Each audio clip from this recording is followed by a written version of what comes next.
That'll be fine. That'll be just fine. Leave it be. Get your lazy behind out here and put that trunk up in the back. Oh, no, we've got it. It's very heavy. She don't mind. She's short and skinny, but she's strong.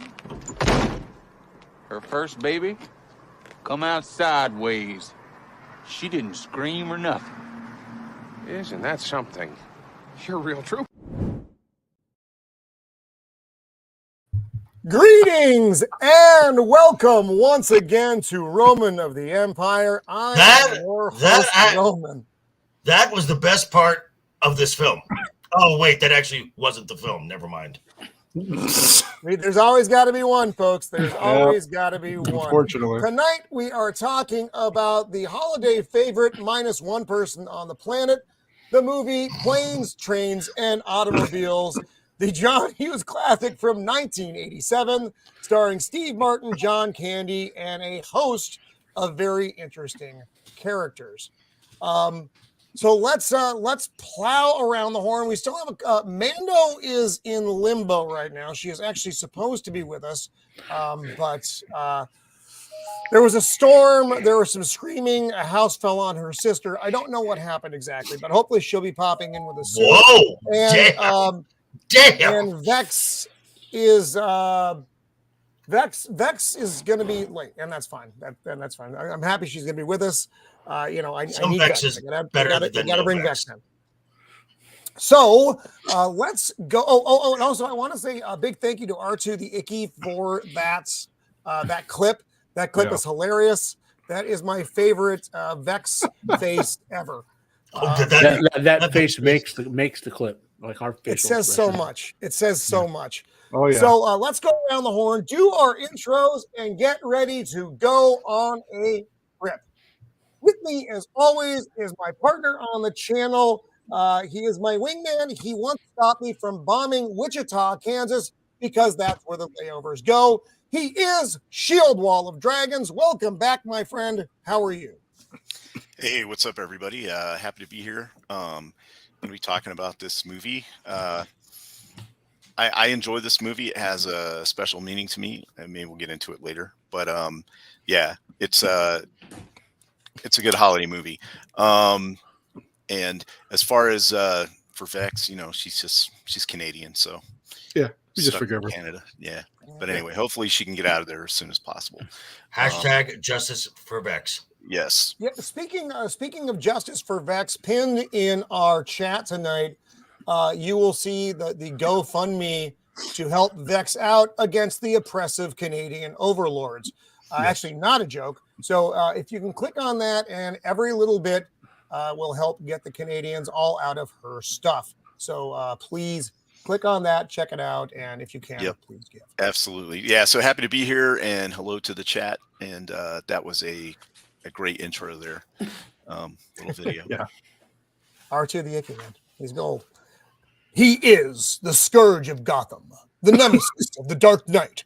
He is Joker Voice. Welcome back, my friend. I'm glad you were not ablaze tonight. It is good to have you with us. Yes, it was a week ago that my house was literally on fire. Yes, that did happen. I'm not a John Hughes fan, and I had forgotten about this film, and as I'm rewatching it, I'm like, what is it about this film that I'm not liking? And then I see directed by John Hughes, and I'm like, there it is. Okay, so I am the one person on this panel that does not gush over this film, but it is what it is. They're all wrong. I'm right. So there we go.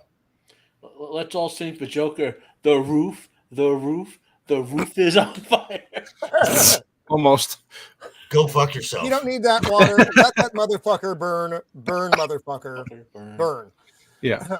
He is the meme master of the interweb, using his powers for good instead of evil. He is Jacob Ironside. Welcome back, my friend. It is good to have you and your raccoon clan. It's good to be here. So somebody messed with a book, and now there's a portal with raccoons coming through. I don't know what happened. Ooh. Wow. I like that. Victu Verata Raccoon. Yeah, they didn't say it correctly. Hey, is that the Immortals from? It is. He's got That? immortal raccoons. Yep. That's why you can never get rid of them. Oh God, that's amazing! Everyone takes their place. The immortal raccoons. Oh Lord. Oh, that's hilarious. That's There's amazing. a big fat one in the back with sword hands somewhere. Lord. He is no Bigfoot. He is no Yeti. He is no Wampa from that stupid planet on Star Wars. He is the Cannoli Sasquatch. Welcome back, Paisan. It's good to have you. It's good to be back with you sick people. Yeah, it's been a while, but now that daylight savings happened, I can be on your show again. It's great. So happy to be here. Joker, you have no soul, but I love you anyway for not liking this movie, but it's okay. That is true. One of my favorite movies for the holidays, just in general. A lot of nostalgia here for me and great memories. So I am a John Hughes fan. You sick bastard. Gay. But I'm very happy to be here, Roman. Appreciate the invite, man. Always. Oh, I'm like I said, it's been like I believe 17 years since we've had Cannoli back on the show. It's been 34 It's been a minute. years. It's been a minute. Yeah. So glad you are here. Oh, speaking, I saw Blair pop up in the chat. Yes, in chat. Some prayers for our favorite wizard. Yeah. Apparently, he tried to, go here when he should have gone there, and now he has laid himself up in the hospital. So hope you feel better soon, my friend. Do that wizard shit and get the fuck out of there. But so prayers for our good friend Blair. He is not my son, but a trip to Cancun back in 1987 may say different. He is the creative blue-collar guy. Welcome back. Actually, 1985 would be more accurate, but you were close. Well, when you're dealing with a hot tub time Years mean machine. to a man of my age.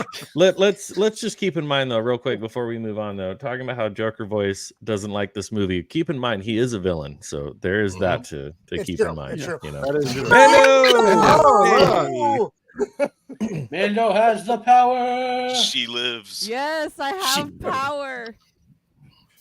well, that was short-lived. Apparently, your raccoons are not nearly as resourceful as Jacob's, so they may need to attend more union meetings. I'm not sure. I guess so. He I don't know. I is say when the my stuff's not man- working, it's Gremlins. It's always Gremlins. Gremlins. Well, hairy gremlins with hands. He is the man that knows all the things about all the things. Planes, trains, and automobiles. Unbearable 73. The dad that shouldn't be. Our good friend Matt. Welcome back, my friend. How are you? That was a Vroom, mouthful. vroom. That My was a car hat that- would make this look so much better. Matamobiles should not be that funny, but it is. It is. It's all those Wow. syllables work together nicely. How are you, buddy? Doing okay.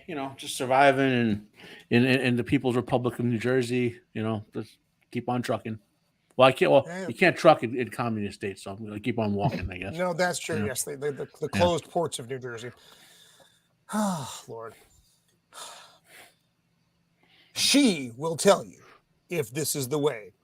If Kathleen Kennedy were in charge of air travel in Wichita, she would have kicked her ass. She is the Untamed Mando, returning despite her best instincts. Welcome back. How are you? Sister. Sister brother, the sister family. I'm doing God better damn it. now that I have power, and let's hope that it stays that way. Yeah. Indeed. All right. Well, like I said, Vex will be beaming in, hopefully. This is our family. Hour, in which case turmoil will once begin on the program. So let's hop right into the movie. And again, I think it's a really relatable piece for a lot of folks. And John Hughes, actually, a little tiny bit of trivia before we get rolling. This was based loosely on a trip he took where without a lot of the funny stuff happened to him. So that's where you Really? I didn't know that. So Yeah, I what part? did. So what part of this film was funny? For a Joker, You have to work. He's on going to this. be that guy. I mean, come on, it's Steve Martin and John Candy. How can you go wrong? Like, this film. Oh, stop. So New York, it's 2 days before Thanksgiving. Plenty of time to get back from New York to Chicago. Nice watch. It is a lovely watch. And that look is the look of a man who's like, I need to get the fuck out of here. We've all had that. Oh, this guy. Oh, man. This guy. I love this. Just looking at the pictures. Yeah. Unbelievable. oh, the days before the internet. Right? Yeah, exactly. Right. Could have Like, sent this to You your know, boss. this could just be a Zoom call Well- from your kitchen. That was the my days before all of you had access to the internet and wrecked it. that was my Right. thing about You the, like people in movies public, like I mean. this is that cell phones and internet and whatever would render most Oh of these God, yeah. like incidents. That's the guy from Ferris Bueller's Ferris Day Bueller. Off. Right. Ferris Yeah. Bueller's dad. Yeah. You Actually, were- is this the same? This is the same universe, right? Isn't that Yeah, Ferris that's Bueller's dad? probably Ferris Bueller's dad. Yeah. yeah. Okay. Somewhere during this meeting, Ferris Bueller is singing on a parade float. Somewhere in Chicago, yeah, waiting. And he's like, I Somewhere. have to leave. It's so funny. It just Bueller, drags and then on. But wait, about to say but wait. something, and then he stops So wait. and just keeps looking. At, like, So, just really quick. So, does Steve Martin live in Shermer, Illinois? In the movie? Because that's that's where Ferris Bueller. because that's where every John Hughes film takes place, in Shermer. I mean, probably. Illinois. Well, it's a burb of Chicago, right? Right. So probably. Yeah. I would Well, say except Shermer, Illinois doesn't exist. That So, is so after all this bemoaning and looking at these slides, the dude's like, We'll send it back to the drawing board. for a meeting that they're going to return to after the holidays. Yeah. We're not curing cancer. Yeah. right. Oh, this is one of my And then- favorites. man. Oh my god, trying to get to the cap. So you get a nice ah, cameo. yes, and then here when we coming see up. the young Kevin Bacon, Yes. Yeah. Yeah. Kevin Bacon was They kind both of see a the light random come on in the cameo cab. because he was in it because he already was kind of a shooting big deal at this point. he was Like, shooting She's Having a Baby. So that's Right. why he agreed to Yeah, be in the he's- movie. Well, he's in a okay. bit. This is when I say young Kevin Bacon. He's in his career here right now. Like young Kevin Bacon would be way back to like in Animal House or something like that. You know, Mhm. like he's Oh, in yeah, the middle 'cause of his that's career with like Footloose. Footloose had already happened. I Right. think. Yeah, You know, He was. what was his horror movie? That was a really good horror movie that he did. Anyway, He was Footloose. also around this time. He was in He Said, She Said. yeah. Right. Yeah, he was hitting his peak. yeah. So it just kind of it seemed like a random cameo for the fact that like he was kind of in Yeah. his prime. Yeah, at he this asked. point. Well, to be yeah. in the movie. Well, Well- there was also I believe there was a random cameo later on in the film of Susan Sarandon. It was like I didn't catch she that was one. she was a passenger in a car that they were Passing. Oh, Passing it. really? yeah. Oh, that one where Wait, is she with the when Oh, when they're at nighttime when they're driving? Mhm. No, not that Oh, one. okay. Okay. It was the daytime when they're driving and the car's a cinder. It was right before Michael DeMcKean. And they're pulled looking them at over. them in the car while they're Yeah. driving by. Kind of, yeah. I I never even noticed. I will need to look. I'm sure. I imagine I grabbed the slide. So they're both racing to get to the same cab. Kevin Bacon runs into some boxes. He's like, "I've got him!" And then he does a big tumble into the street. Now, for those of you youth What's up, out there Dempsey? who don't understand what the world was like before Uber, you actually used Oh to my have God. physical fights over taxis and Oh, God, in yeah. places like New York Especially in and that Chicago. city. Yep. That happens. Tower. That happens out here on the strip too. So Yeah, but again, this is where the modern world you just call an Uber. And Right. they come to Right. you. No, they're coming Mhm. specifically for you. Yeah. But can I also say though, just to point out, because I think this is one of the first scenes where like you start to hear the music of the movie. I understand this movie came out in 1987, but can we talk about how terrible the music is in the entire movie? yes, yes.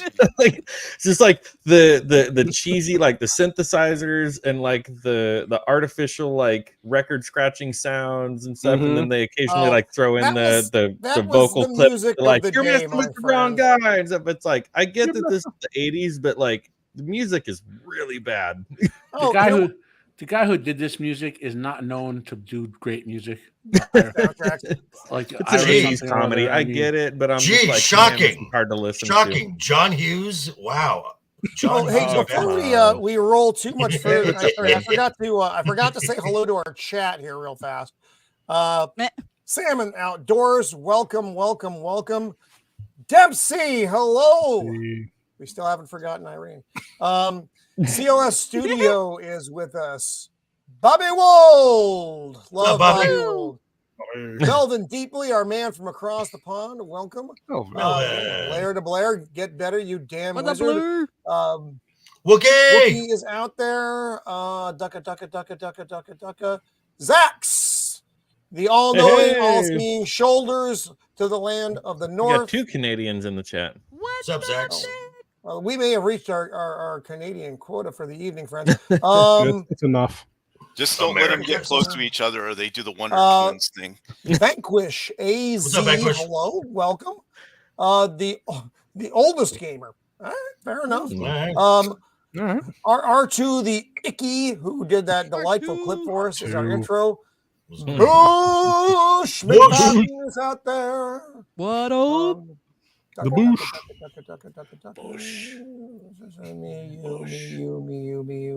You. And I think that is everybody's out there. Sorry about that, folks. We got the Gordon King. We got the Gordon King in here. We got the Gordon King popped in. Oh, did he? Oh, there he is. He's there. He just jumped in. Our good friend, the Gordon King, as well. And America's 2001. Thank you for being here, folks. So, lost the cab, tripped over a big fucking box, looks down and sees this. So, I want to point something out here. And this is the key to this whole movie, right? And Hughes and Candy do a great job with this. And like the character he plays, Del Griffith, has to be like annoying without being unlikable for this whole movie. Yes. Yeah. Oh, it wouldn't work. It's so much like he can't help it. So okay, so the way I see this film, this is Home for the Holidays meets the Odd Couple. This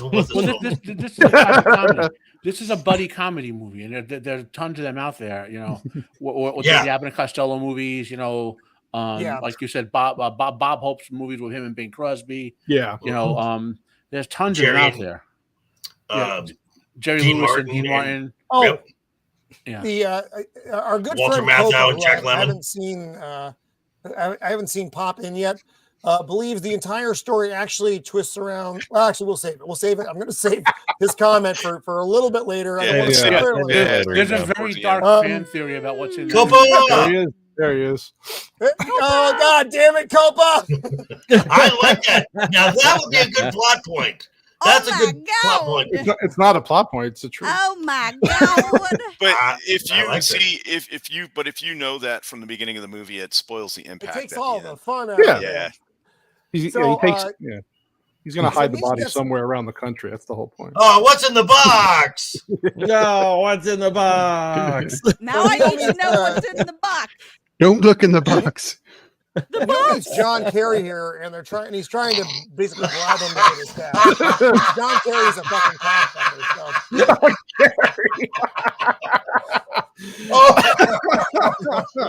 That's pretty good. Oh, that's hilarious. And while they're finagling and dealing, Del steals the cab. The cab just drives off, and he's like, "You've got my cab." Steve Martin's running. That's the moment where we hear like the first bit of terrible music where it's got the clip, and he's like, "You're messing with the wrong guy," and like the weird DJ scratches and stuff. It's like, and then his briefcase gets run over, and all that. He's off by the car, and Del's face is just this big moon with eyes. John Candy. Is this is before Uncle Buck, right? Which is by far right before, which is an amazing film. Uncle Buck is amazing. That's a John Hughes film, though.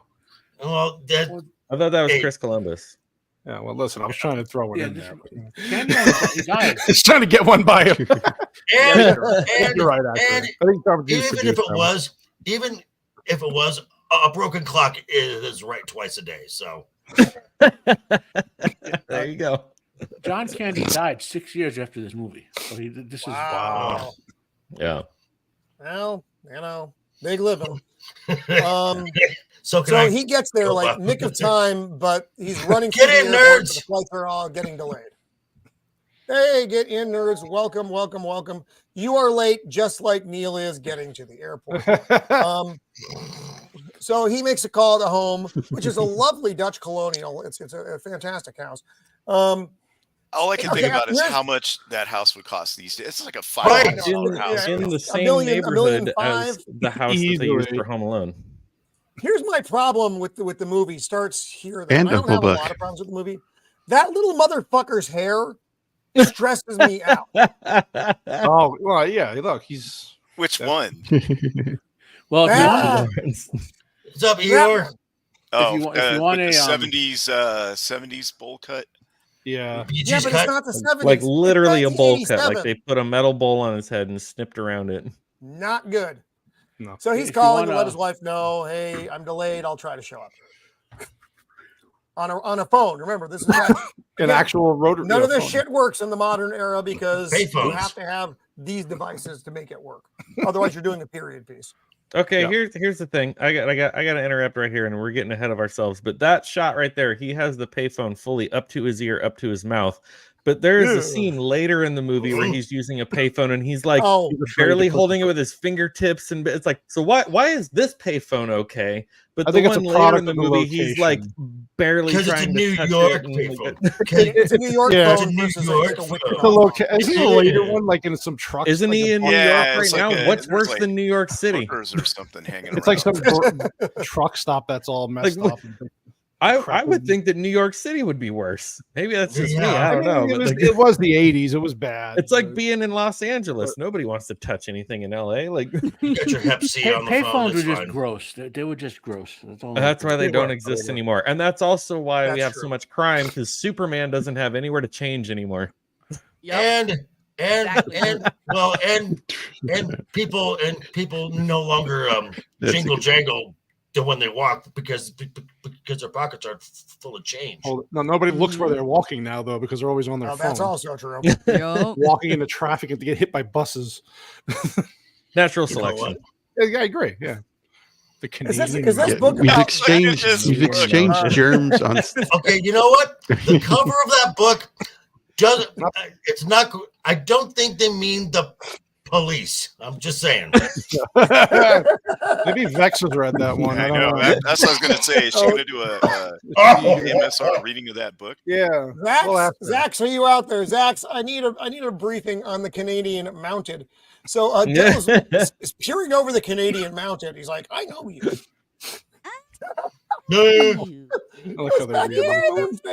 I never forget a face, but I'll be damned if I can't remember your name. John Candy. You tried to steal my cab. And then he gets on the plane, and it gets worse.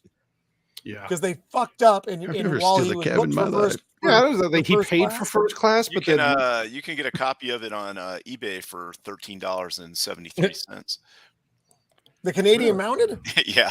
Well, no. Okay. So Shieldwall of Dragons. Merry Christmas to me. No, you can't. So that book was made up for this movie, and then they took the title and made like a guidebook to this movie called The Canadian Mounted. No, yeah, it's a travel guide to planes, on the panel trains, is and getting the Canadian Mounted.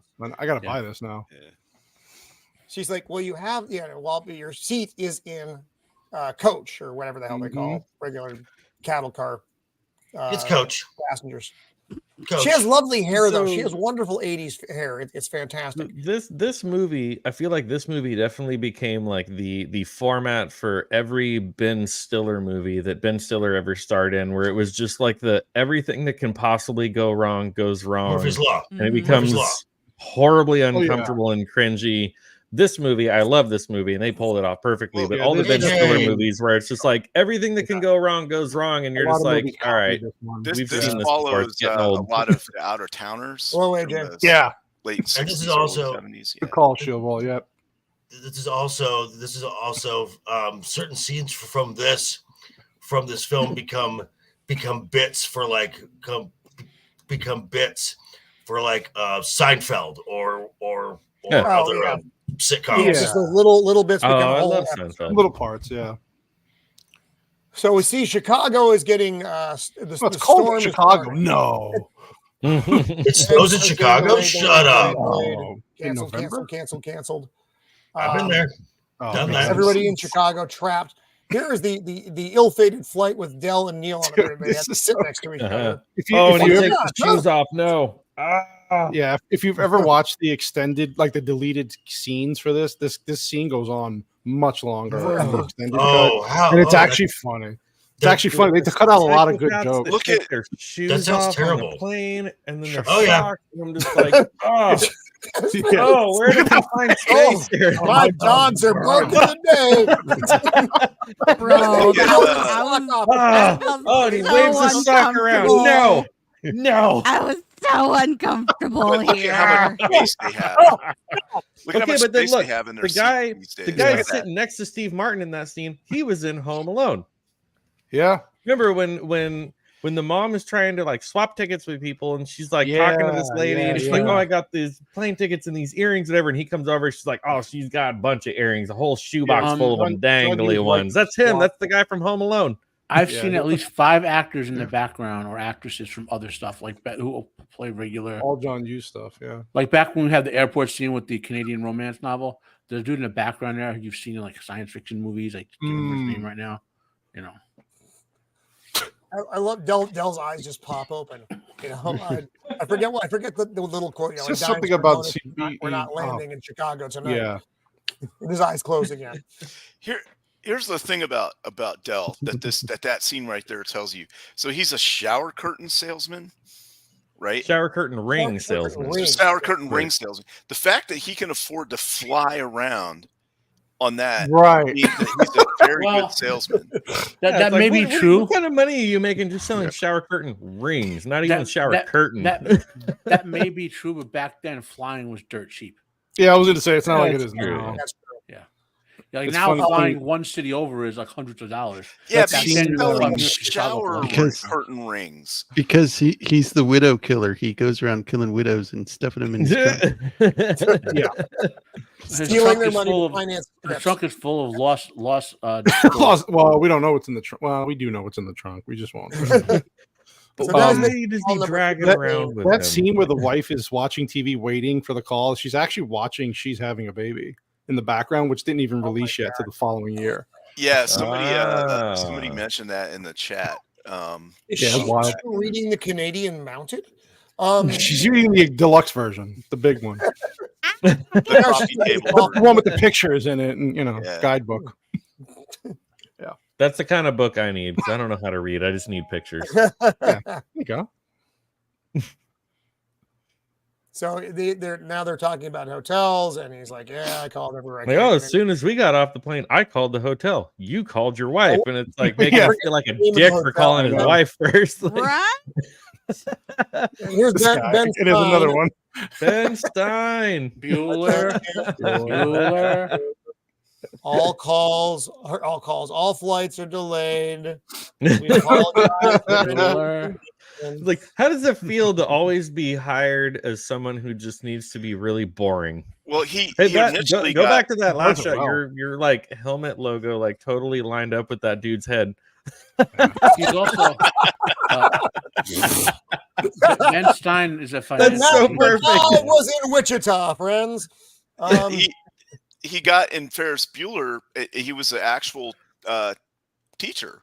Yeah. Yeah. Or, he did that stuff, and that was just him Economics. explaining economics, and it was so Voodoo boring. economic. Just with it. But the thing is, Ben Stein's an actual like financial genius. He actually Yeah, made he's a a lot smart of money. Yeah, Oh, he he's wasn't an brilliant. actor Yeah. when he started out. Yeah. They just put him in Mhm. there and had him teach the class. But you know, So I mean, that's now, also like when they had Arlie Ermy as a consultant Oh, on yeah, the set yeah, of Full Metal Jacket, and then finally they pulled the actor out, and they were like, "You're in," and he's like, "Okay," and he's got in there and just Oh, he screamed was at all the perfect, actors yeah. for 45 minutes. And Mhm. So now they're off to the Rape You, Rob You Inn because he doesn't want to sleep by a garbage can. Now he's recognizing the case because he didn't see that before. He's like, you. This cab. This cab. Hilarious. It was so uncomfortable. I love this cab. I would take that cab. Oh, hell yeah. I like how they're just driving around town. He's like, he's proud of where he's from. It's like, oh, he wants to show him where, he wants to show him around. Take it back. Black in the middle of the night. Why aren't we on the freeway?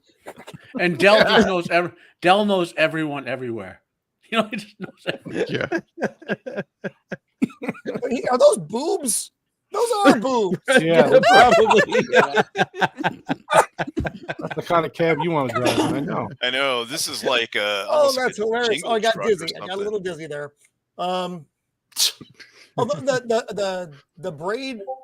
Braidwood Inn? Yeah, Braidwood Inn. Got it. Braidwood Inn. And clearly a prostitute. Where they get robbed. Making a deal. And he's like, oh. Hmm. Dale Griffin. How the hell are you? I'm still about $1 million shy of being a millionaire. This guy did in a bunch of stuff too, Yep. right? Like Western and whatever. Oh, yeah. So now they're getting ready to pay. This is something, if you're paying attention, you see what happens. Knucklebusters. Wow, that's old school. They hand Dell's card back to Steve Martin. Yes, they're both at Diners Club cards too. They look similar. And they get swapped. And no one notices for a long Okay, so I have a big. It doesn't matter because later they all get melted in the car fire, but Sure. Yep. So that's Yeah. true, Also, but the Roman, you thing should is, check Twitter soon. R2's R2's done it again. One of my legit criticisms of this movie is the whole credit card thing. Because you remember how I said he has to have a fine line between Dell being annoying or being Likeable, yeah. Yes. And the credit card scene, like if they had gone back to this where it wasn't his fault, he got the card, and somehow Steve Martin's character knew that would have made that scene later on work out much better. You know what I mean? Mm-hmm. Like if there was some way that he had gotten the card another way or whatever. Because that's my one real criticism scene that almost made Dell's character unlikable because there was no explanation for how he got the credit card. Right. Like we, the audience, knew, but Steve Martin's character had no reason to believe him. So, Yeah. That's also why no matter what I do, whenever I get my card back from somebody, I always look at it and make sure that it's mine. Oh God, dude. Yes, Yeah. you should. Yeah. every time, yeah. What did Vex do? What did Vex do, Mando? Oh, I was talking about R2. R2 created a new meme. You put a new thing. Oh, Lord. It's amazing. It's wonderful. Oh my God. I love it so much. Let me That find is it here. funny. Do you want me to send it to you directly? Real life anecdote. I went to a hotel in Florida for a you may convention, need to. and my I got credit too company much almost work got to me do. arrested. Oh shit! Yeah, on with her. Jeez.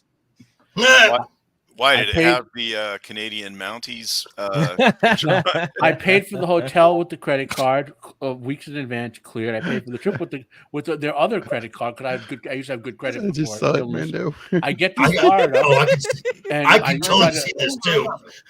I have to give the hotel the credit card to finally snap it in. It comes back as an illegal transaction, and he called the cops. Oh God. Oh, it's not letting me move the thing. Hang on, guys.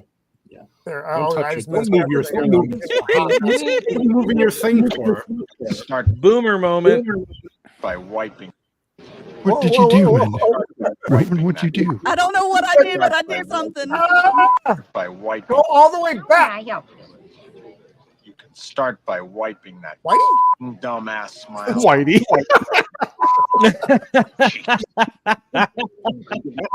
Automobile. White bear. Wheels on a seat. That would be Roman. For the way you're speaking Yeah. to me. That was Roman in Vegas. You don't care. That's Roman on most streets.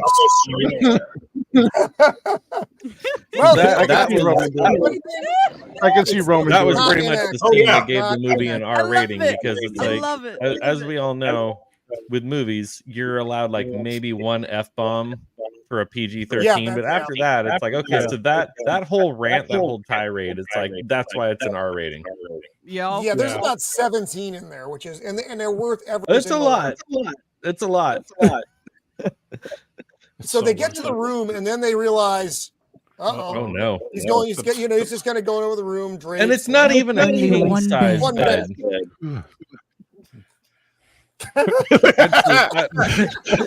I'd sleep on the floor at that point, man. I'm just like, nah, I'm good. You want to take a shower? Oh, not with me. Hey, I think showing that thing might have caused an echo or something. Oh, what's happening? Oh, yeah, we got an echo. Yeah. We do. From where? It started when you shared that video. I think. Oh, yeah, when you're like sharing your own. Close that tab. Yeah. Yeah. Close the tab. I'm going to close that. I'm going to close this. I'm going to minimize it. I'm going to get rid of this. Whatever the fuck that is going to. Language. Still have it? Is it still there? No, I think we're good now. I don't think so. Yeah, we're good. Yeah, you're good. We're good now. All right. Stop opening windows, Roman. I'm just kidding. I don't know what I'm doing. Everyone knows that. They send me things. They're like, show the things, Roman. I'm like, I don't know what I'm doing. You can't have eBay open looking for that. If you don't already know, it's really easy to trigger Roman. If you throw something, if you throw a wrench in the spokes, he just goes all over. Callers echoing. Number two. Hey, Dempsey was just blaming me for echoing. It wasn't my fault. It was Roman's fault. Yeah, we got echoing again. Sharing effect in StreamYard. Let's see. Hold on. Who's you figured out last time. Echo. God damn. Is it me? Shit. Well, anyway, at this point, me and Roman are reenacting the bedroom. I mean, there we go. Yeah. There we go. Roman. What's up, Jay? I know what I'm going to do. I know what I'm going to do this time. I've got a handle on it this time. I'm going to not share audio. No. Yeah, that's probably a good idea. Yeah, there's a checkbox for that. I was about to say that. Yeah. And then uncheck that. Fuck you. Well, apparently I'm getting blamed for this now. No, What the shit? Fuck. There we go. There we go. We're good. We're back, people. We're live. But we can echo on purpose if you want us to. All right. I don't know how many people we lost there. Sorry about that. That was all John's fault. You're what about that? What? Shut up. What about that? So now they're in the cola. Thank you. Sorry about that. So he's in the shower, and you're looking at the rings. Yep, those are Dell's rings. The rings. Hey, Jay, welcome. What's up, buddy? Good to see you out there. What's up, Jay? And Dell's just getting into the bed and starting to put quarters in and vibrating. It's very strange. The magic fingers. The magic fingers. Oh, yeah. And then the water turns off. I missed the echo already. Thank you, America. The water turns back on. He's like, Oh. What's his wife's name? Marie? Who cares? Marie? She's dead. Who cares? No, it's Jesus. I can't remember her name.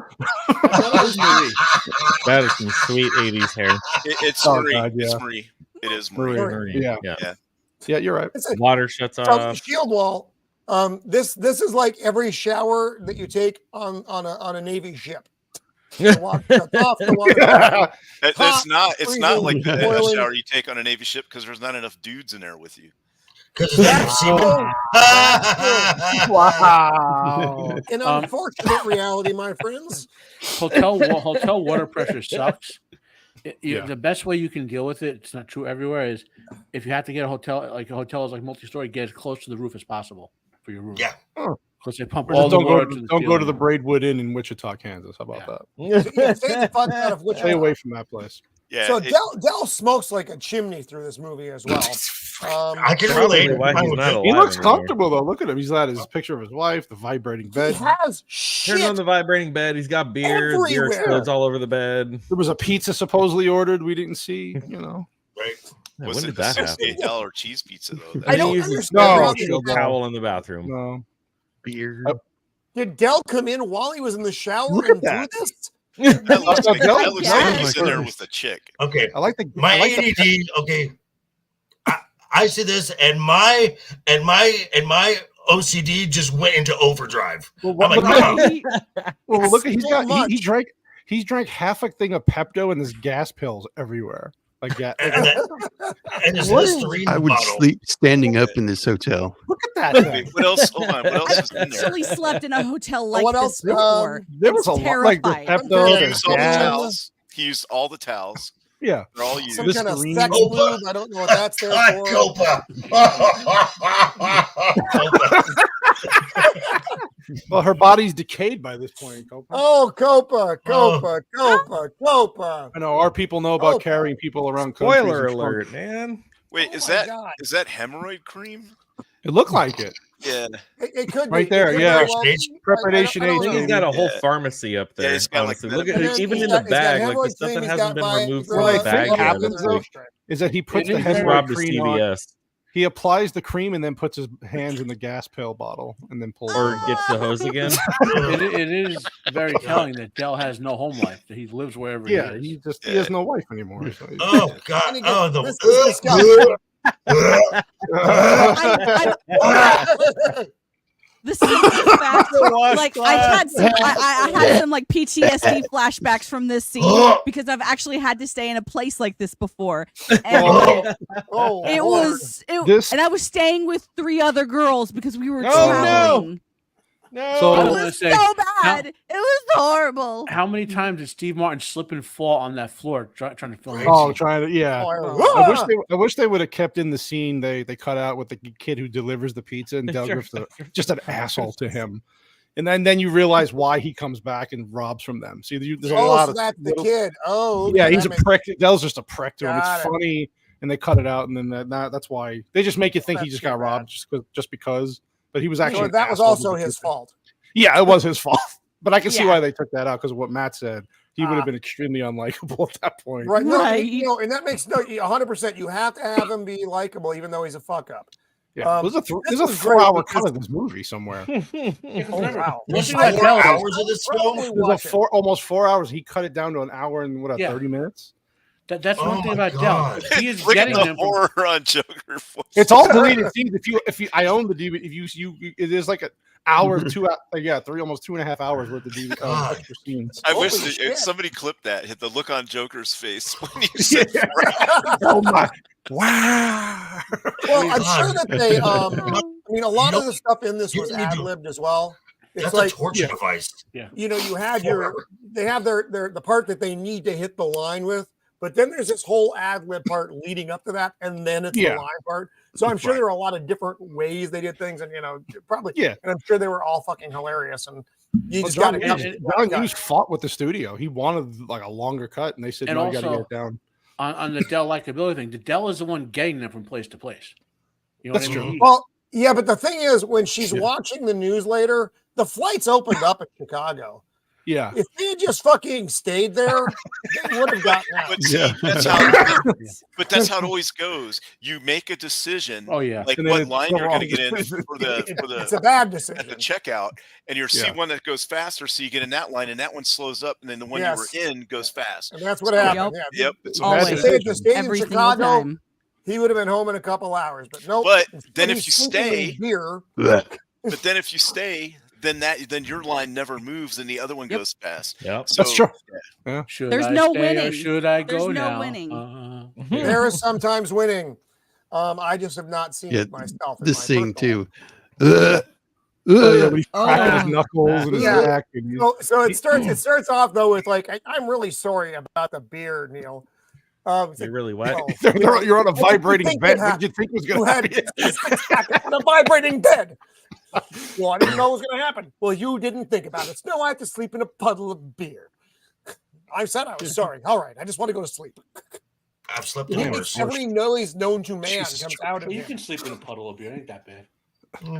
Joker's not talking about beer. I've slept in worse. And here's where she's watching in news. Oh, this is the scene where she's watching. Yeah, she's having a baby. Yeah. I wonder if where's her copy of Canadian Mounted? Oh, she's done with that. She did what she had to do. Now she's gonna get some rest. Yeah. She misses her husband. What can I say? Farting, squeaking, twitching, cracking. Oh, you meant I Dell. would Just have. lying in bed all alone. No, Dell. Oh, and then he starts I thought you meant the clearing wife. I was like, wait, Oh, what kind of movie is that? oh. That's not in the extended cut. You didn't watch the right movie, Roman. Oh, God, that Roman. explains the 6 black dudes. Okay. What? I might enjoy that. Yeah, I might enjoy that cut of the film. I would Apparently, I have have tuned into the wrong live stream here. Yeah. Oh dear. I don't know what he's doing now. He's making more noise, and Neil's I just think he's getting more cracking and his more annoyed knuckles with and, every Clearing sound his he makes. sinuses. Clearing his sinuses. Then he gets up and then he starts screaming at him. Yeah, there. I'll sure I'll die if I don't clear my sinuses. He lost his shit. Well, my wife likes me, my customers like me, and I like me. You're just a dick, man. You play with your balls a lot. Yeah. Now the ball thing is until later. Right now, he basically just unloads on these like, hey, what's up with your anecdotes? You know what might make them interesting? If they went anywhere. And he's like, you're like one of those chatty Cathy dolls. I wouldn't pull the string. You'd be pulling it. And it just goes Chatty on. Cathy doll. It's like for 3 minutes of him just yelling at Dell. And then Dell just kind of melts into this big doughy mess. And it's just so funny. In this scene, I am just like, dear Lord, give me cancer now. Anyways, the yelling, just him breaking down everything that has been annoying him for the last several minutes. And he knows it though. Too, he's probably been told this before. Maybe. You know. Well, you got to remember that Dell's friendly, but he probably doesn't spend a lot of his like in-room time with other people at all. Oh, yeah, that close to other So, humans. yeah, he's got nobody to keep him in check. He's like a director that doesn't have anybody to keep him in check and just does crazy stuff in his movie. You're 100% right. And even the scenes, it's kind of sad because he's trying to convince himself that is like everybody, all these people like him. He likes himself, and it's like, oh, you poor bastard. And Dell is used to years of these hotels being his home and acting totally relaxed and whatever. Whereas Steve Martin is very much in the, oh my God, I have to travel. I hate hotels. You know, like, totally incompatible like for this trip in terms of about playing out. Well, especially the lodging that Dell is accustomed to, vice what Neil is accustomed to when he's staying. They don't live in the same world. Yeah, Neil's white collar, Dell is blue collar, and back in the 80s that was a big thing. Yeah, Odd Couple. This is an Odd Couple travel film. And this is where Dell is like, you know, I'm an easy target. I get it. But I like Dempsey's comment. Pa's wife likes me. Housekeeping. You want me to pillow? You want me to pillow? You want happy ending?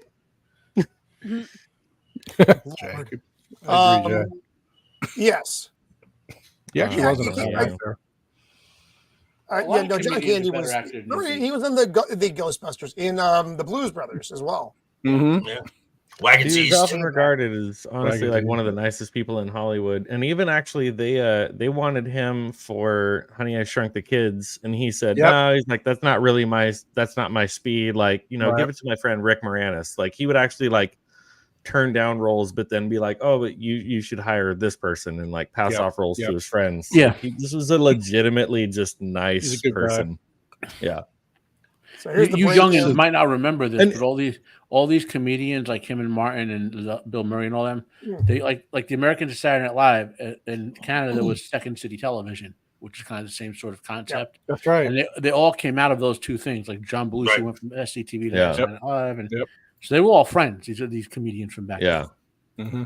And really, it's like, could you imagine him being, you know, chiclets. What's his name, Zelensky and Honey I Shrunk the Kids? Like, that role was so perfect for Rick Moranis, but it's like John Candy, I can't even imagine that. Like, he's got Cracker Jacks. Look at that. Oh man. He's got everywhere. There is shit everywhere. Those aren't pillows. My OCD is just at like It's I'm like trying to think the last time I had chiclets. It was probably in a Joker voice is MRE. just climbing the walls at this point. Like, I can't watch this. I gotta get out of here. He's probably like, let me out of here. When he Send me back to Arkham, please. Send me back to Arkham. So Del kisses his ear. I somehow missed that, and that wakes him up. He's like, Del, why did you kiss my ear? My Yeah, me and Roman may have. Where's your done this other today. hand? Where's your other hand? Between two pillows. Me and Roman are Those going to are reenact this in pillows? Vegas. 2024. Italian. Me and you, Roman. Me and you, buddy. Yeah, You Italians, I'm just telling you, you guys are We'll reenact Oh it. yeah, did you Just for see sight. See the big game yesterday? Yeah. Okay. I was in the Bears game. Bears. Just so cliche. It's just like, ugh, God. You gotta go put flannel shirts on now. Well, Cannoli, if you can get me into a hotel that has a fucking coffee maker in the room, This time you'll get. Yeah, we'll find you one that ours had a coffee maker. So you were right across the street. I don't exactly. I was so disappointed. I picked the right one. I'm so stupid. This scene. Oh no. Oh, this part. Oh, no. Hey Neil, if you're gonna No. watch it, take my socks out of the his sink. face, trying to get it out. Then he looks at it. I was like, oh God. No, he's trying. Make sure you take the stocks out of the. Yeah. Oh man. Oh my God. Yeah, when I was in technical training, my roommate wanted to do that. Wash his socks in the sink. I'm like, just why? down to the absolute fuck? Because the washing machine was always backed up. If you ever lived in a dorm, it's so hard Always. stealing crap out of Just your quicker and washing easier to do it. machine. Yeah. You had to like watch your lungs God. like a hawk. Right. Like people just took it out and threw it behind the machine or whatever. Whew. So now he's phone call That's number a 3. weird. I'm That's a weird traveling with breakfast. weird What's a muffin? What is she having? Bagels? Yeah, she was having English muffins. Bagels and sausage. No, they're It's English a muffins. raisin bagel or English muffin, and that's not a brown and serve because it's more of a cylindrical shape. The brown and serve is more flat on the edge. Know your sausages, my friends. Are you telling us you're the expert weenie guy here? You're This is probably all food from the food. Okay, but food here table for the. Well, that's back when food had real food whatever in it. he's eating. That's true. Or cereal, whatever. He's putting coffee creamer in it. Like they don't have milk. he's just putting creamer? Yeah. Yes, Jay, we believe so. That is the same house. I think Probably. It's a lovely house. Lovely house. So he's smoking again. Every fucking place he is smoking. Remember, it's the 80s, man. That shit was allowed back then. Like Look, you he's can got smoke he in any put a cigarette establishment. out. It is. He put a cigarette out. It is grapefruit. Ask, like, oh, do you want smoking or non-smoking? Like the smoke is going to stay in the smoking section and not drift across the rest. You know what? Yeah, right. You know what? Bring those days back. Bring them back. I'm old enough to remember when they didn't even ask. Yeah, What they is didn't this even care. fucking Yeah, link you're just like, behind oh, Steve you Martin doing? just Look get at what that you thing. get. Like, you're That gonna sit here poor and someone thing. next He to you's gonna be probably smoking. he's Deal just with it. traumatized. There's a over fox there. back there. There's a what the hell? Yeah, it's like we're eating at Jacob's house. What is that? You know, The goddamn family robots. establishment. There's people back here with babies, and you're just up there smoking a cigarette. No big deal. Nobody cares. It's fine. Everything's So he looks at his wallet. There's I- no money. He immediately keep- blames Dell. I keep my raccoon heads in the garage. Okay. That is Hope so. You know, it's strange, That's an but actual I'll take it. trophy I'll take it. for warfare. You're supposed to bury him in your under your concrete where you put up your new awning in your backyard. Yes, Oh. that's where the hamsters are. So he's like he's blaming him. I He's don't like, think we need to hear about your hamsters, I'm not a Roman. thief. What's up? I don't think we need to hear about your hamsters, Roman. Oh no, well, there's only one that actually got buried. I get blamed for a lot more, but it was only one, and it died a natural death. So then they realize they've been robbed. You dumb fucks. Now they have no money. They pay with a credit card. This part's So I fun. guess actually technically Dell is paying at this point. He Yeah. just doesn't know it because Steve Martin's been using Dell's card, but he doesn't know he's using the card. Yep. And here we go. Here's your scene. Oh my God, this is just gold. And also, just for people that don't understand, how they're doing this is if you're doing that old card thing with the paper and all, it took a week or more for all that to hit the banks. So you can float a check like a check you knew was going to bounce. You could actually stretch it for 4 or 5 days and do some things and then try to cover it up later. Floating. I believe it's called floating the check. Yeah, you'd float the check for like your rent or something, and then hope you got paid on time. Yeah, it's not a good practice, kids. So hopefully that we don't get back to that under our current administration. So they're waiting for I think it's the hotel. It's the manager's son or something. Am I right? Or someone it's one of Dell's connections. Sent their son to pick them up. And it's funny because the kids, Owen is his name, and they're driving up and they're like, "Is that him?" And he's like, "God, I hope not." And he gets out and he's just like, "Oh Lord." Does that scene is just this perfect. actor, like I couldn't, like I know he played this role, but I cannot normally imagine this actor playing this type of role. He's been in a bunch of stuff. Like he's been in a lot of movies, FBI agents and all kinds of things. Just making noise.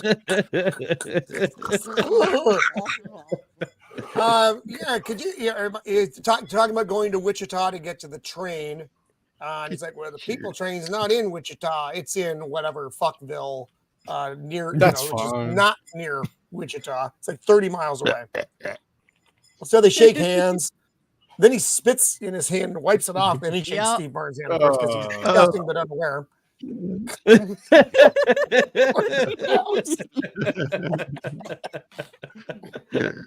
Oh God! Just the side characters, man. The side characters in this just make it. They make an amusing story more amusing, except for Joker, who hates. This guy. Yeah, this guy makes Andrew Tate look like an amateur. For real. Yes. There are really people like this. Like look, it's Mando. Yeah. There's Mando. Baby Mando. Little Mando. Because they're getting ready to put the trunk in the back of the car, and he's like, "Oh, she'll get it." The baby came out sideways, and she's skinny, but she's strong. Yeah, she's skinny, but she's strong. Oh no! And look at the look on her face, like she's baby like coming out sideways. She's all about it, man. She's like, "Let me get at that trunk." Like, she also looks like she's just traumatized. Like, this is my life, and I must. She in Fargo or something like that? I disagree. It looks like she wants to kill them. Like they're weak She's gonna murder. Well, there's one body around going on murderized. Yeah. Hasn't this actress been in like Fargo or some other thing where she plays somebody from like Minnesota or whatever? Probably. I mean, they find some hill seed looking lady and they use it for everything. Hill seed. Hill seed. Jesus. Wow. Little do they know. Riding to the Bumfuckville. We don't know. I don't know the name of the town. In the back of the truck to get to the train. And he's like, it's a little bit farther. It's not, Wichita's like under the road, but this is like, maybe 30, 40 minutes. It's clearly a lot longer than that. 30, 40 miles. Little they know that they have a dead body in the back of it. Oh, they're trying to get gloves, but there's a dog back there that won't let them get the gloves. I love this. I looked at the actress who played Owen's wife. Apparently, she only did like 5 things ever. Wow. And Owen was one of them. I'm joking. I'm kidding. I'm sorry. That was terrible. Get it? Owen was one because the babe. Never mind. You guys suck. I'm getting a different panel next week. As they're riding into. Oh my God! Oh my God! Uh-oh. Vex! Hi guys. Hello, Vex. Welcome. How are you all Vex? today? I am so happy that you are here because I am dying inside, and the only reason I'm here is because of you, dear. So, oh my goodness, do you not like this movie, Joker? No, I I honestly can't stand it. Yeah, he was promised brown girl wow, magic scissoring. Can't stand it. Yeah, I know, right? I don't Believe know. us, I don't, right? I don't even know him sometimes. It's very confusing to all of us. He is a villain. He is a villain. Really? Like, I watched this movie for the first time, I think earlier this year, because we did it on MMM, and I fell in love with it. I think it's phenomenal. Oh, my goodness. There you go, Joker. Who hurt you? Oh my gosh. I am.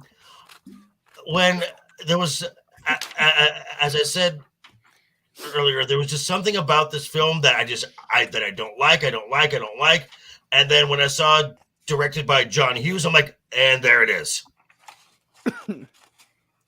I am not a. I don't know. You don't like John Hughes? Did I stutter? Vex is like younger than you, and she likes. Oh she my likes these movies. god! What is? It's okay. I know. I know. Okay. Sometimes you have to ask love if him. the problem is with you rather than the If you're movie. I'm asking, disappointed and in you, baby.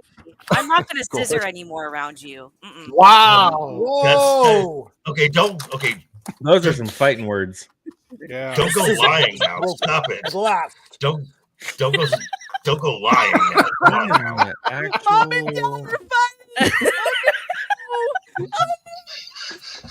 So What is son, happening in the chat right now?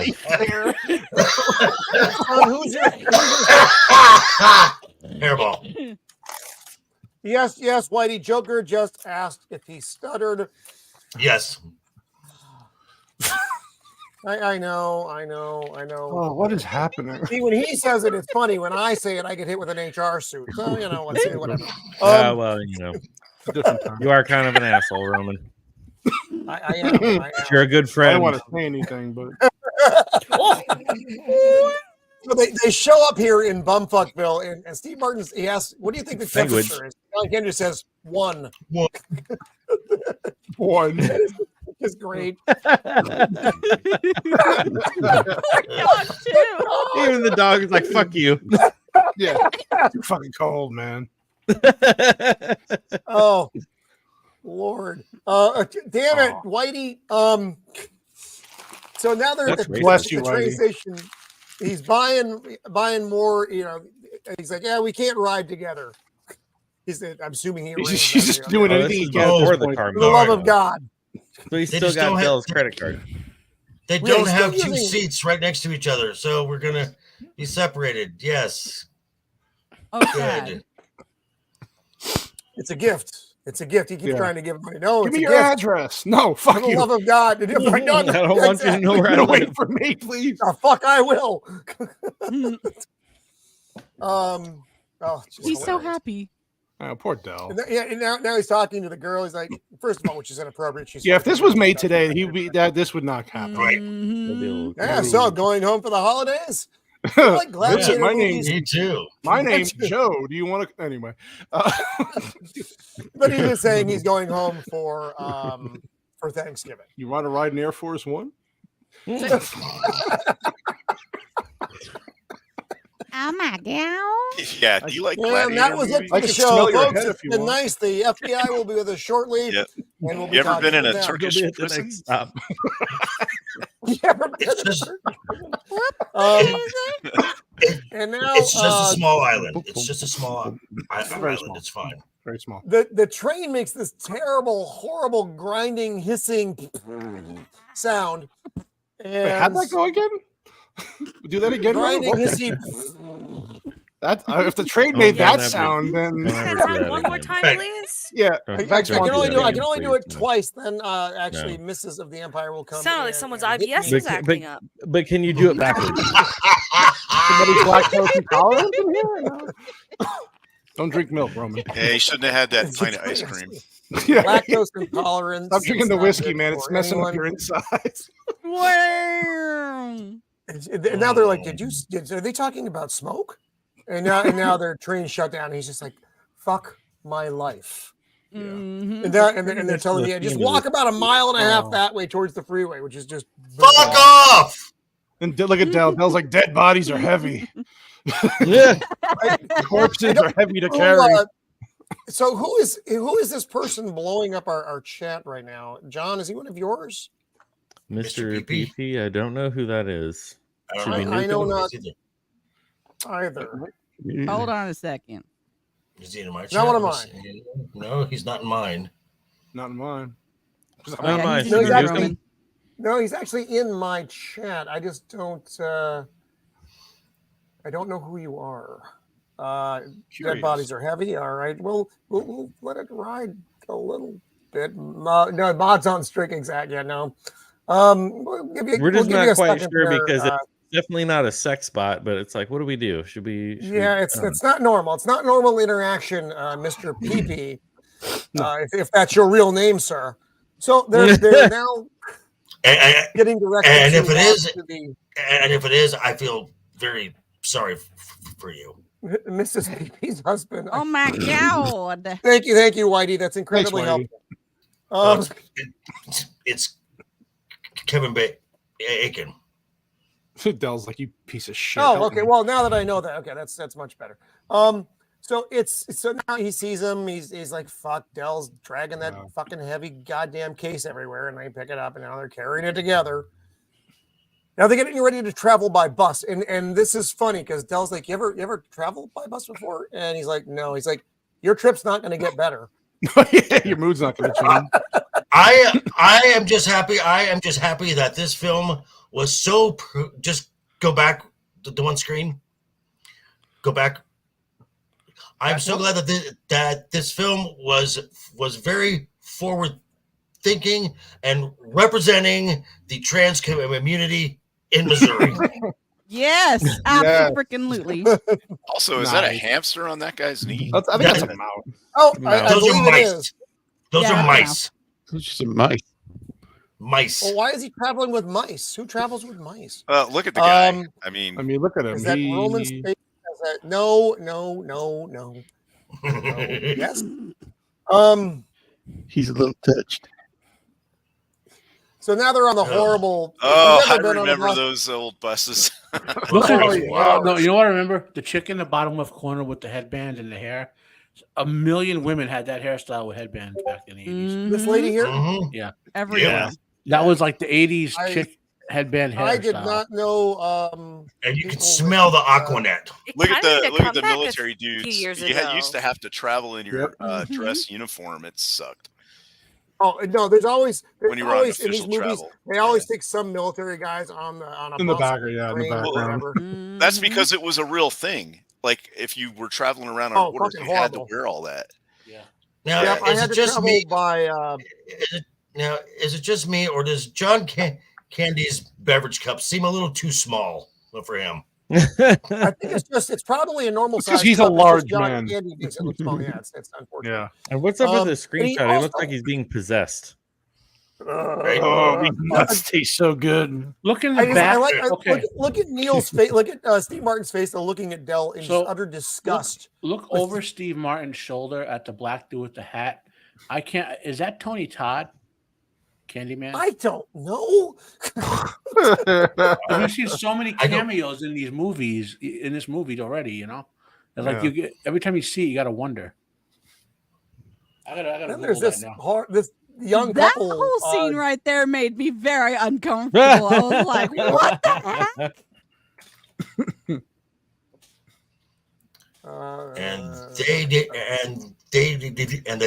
They did this scene way better in Dogma. Oh, I vaguely remember Dogma. I think I've only seen that movie once. Oh, that's a great movie. Thank you. What's he eating? Pork rinds? I think they're not.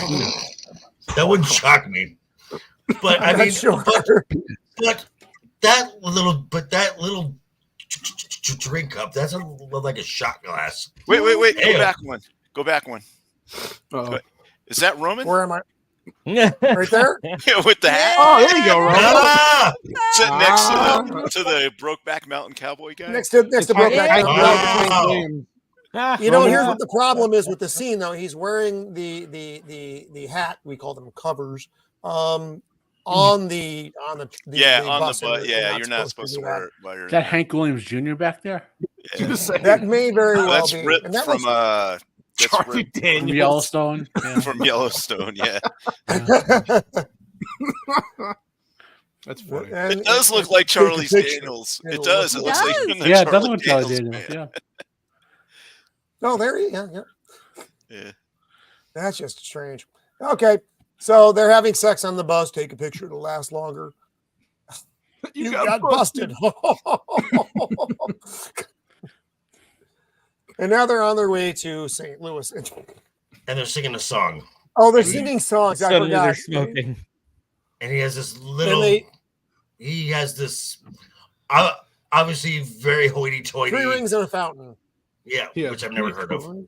Nope, I have not heard that. I don't know what that is. No, because people used to do this shit on bus trips. They'd all sing. Oh my God, that is my nightmare. Or whatever. Oh God, no! Luckily, I never experienced that. This is literally my nightmare. I have driven. I have been on a bus from Las Vegas to Salt Lake. Luckily, this never happened. Or I would go at. Thank God for that. Yeah. I had to take a bus from LA to Vegas because my rental car thing fell through when I flew over from Japan. And there was a junior girls mariachi band. Shut up! On it, yes. And there were like 3 of them. It was the most noisiest bus ride I've ever been on. They just would not shut up. And they weren't even playing mariachi music. Murder! When I was a sophomore in high school, we almost caused one of our gym coaches to commit suicide on the bus. We had a 3-hour bus trip. And we sang one rap song for 3 straight hours. That song pumped out the jam over and over again. And he was actually starting to threaten people. Stop that song, you motherfuckers! I was saying it. And then he was starting to lose it. He was going like such a stroke. It was great. That's one more hour would have got him. Wow. Look at that makeup. Good Lord. Trying to hustle for money now. He's trying to get money. Yeah, he's selling them. He's selling different. They're mostly it's earrings, but this is autographed by Princess Di. And I'm pretty sure this was all ad-libbed. If I were Sassy. Yeah, that's true. Cannoli is winning the poll. That's because because if you spend time with him in the hotel room, you get a $68 cheese pizza thrown. You do. You get a free cheese pizza. That doesn't. The cost is no object. Well, it's not technically free. Thank you. We'll get into that later. Those aren't pillows. So, exactly. Oh no, those are pillows. Big you might have to even pillows. So I'm a small person. I am travel size. You can take me anywhere. Why winning this poll? Wait. Are you saying that you would fit in the trunk, Mando? Yes, I would fit in the trunk. Grumpy Joker is at 9, and then Dell's at 30. So Dell's right behind Cannoli on this poll. And then a reminder for the help Vex fight the Canadian overlords is also. Yes. So please. Americus has a true horror story. They were on a ferry with French kids. Oh Lord. Poisson. Fucking frogs. Again, he's just selling them. It is, and these are full of helium, so they're very light. Fits easily into most overhead compartments. Oh, this is where I think he does the phone call and he's disgusted by it, and I understand. See the difference though in the environment. Have we discussed? Between... Go ahead, Vex. Oh, sorry. I didn't want to talk over you. Can you hear me? Canadian mounted? What? Yeah. Yep. Hello. Yes. Hello. Okay, there we go. Have you guys already discussed what might be in the trunk? Oh yeah. It keeps coming up. Spoiled it right in the beginning. Yeah. Copa spoiled that one. So but we did find a really interesting book that Del was reading called Canadian. The Canadian Mounted. You wanted to know if you were read the book. No, I haven't. Fuck the Mounties. That's kind of what the cover of the book really was about the Mounties. The cover implied a Canadian got mounted. So we're thinking this is more of a biographical piece of you and Sharpie. We do know that Vex is reading certain books right now, so I'm just saying it could have been one of her. We just lost her and Jacob. I don't know what's going on. Holy She shit! said that the raccoons were. Okay, Vex is back. Vex is beaming back in from. Vex was back. Wait, Jake said his internet was. Yeah, he said his internet was messed up. Yeah, I know the struggle, man. That happened to me a couple weeks testicles, ago. testicles, 1, 2. Can you hear me? You're with testicles. Okay. I can hear you. Okay, so fine. Perfect. So now he's booked up by the payphone, but what city are they in now that is worse I than think New they were York in St. City? Louis, right? This is St. Louis. And that's worse than New York City? Yes, it is. Well, I would say a bus stop in any town is worse than an airport in New York. An airport in other towns, yeah. That's a good point. Yeah, bus stops. That's good for you. It helps you build up your immune system, get some germs, you're fine. No, not back no. Yay, and he's missing his daughter's holiday recital. That's probably a good thing because the holiday recital was done way better in Adam's family. That look, the look on that middle girl's face is they're not paying me enough to wear these stupid earrings in this movie. These shower rings. Shower curtain.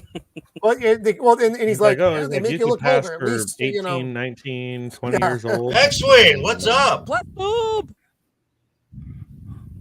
It's because he told them that they could pass for looking older.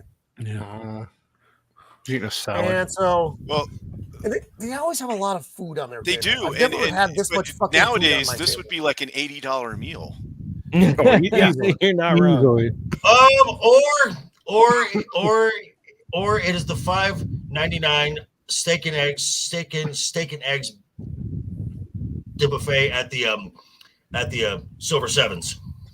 I was thinking Golden Corral, bro. Not made with any actual steak or eggs. Oh hell no! Yeah. Golden Corral. No. Too expensive now. No, the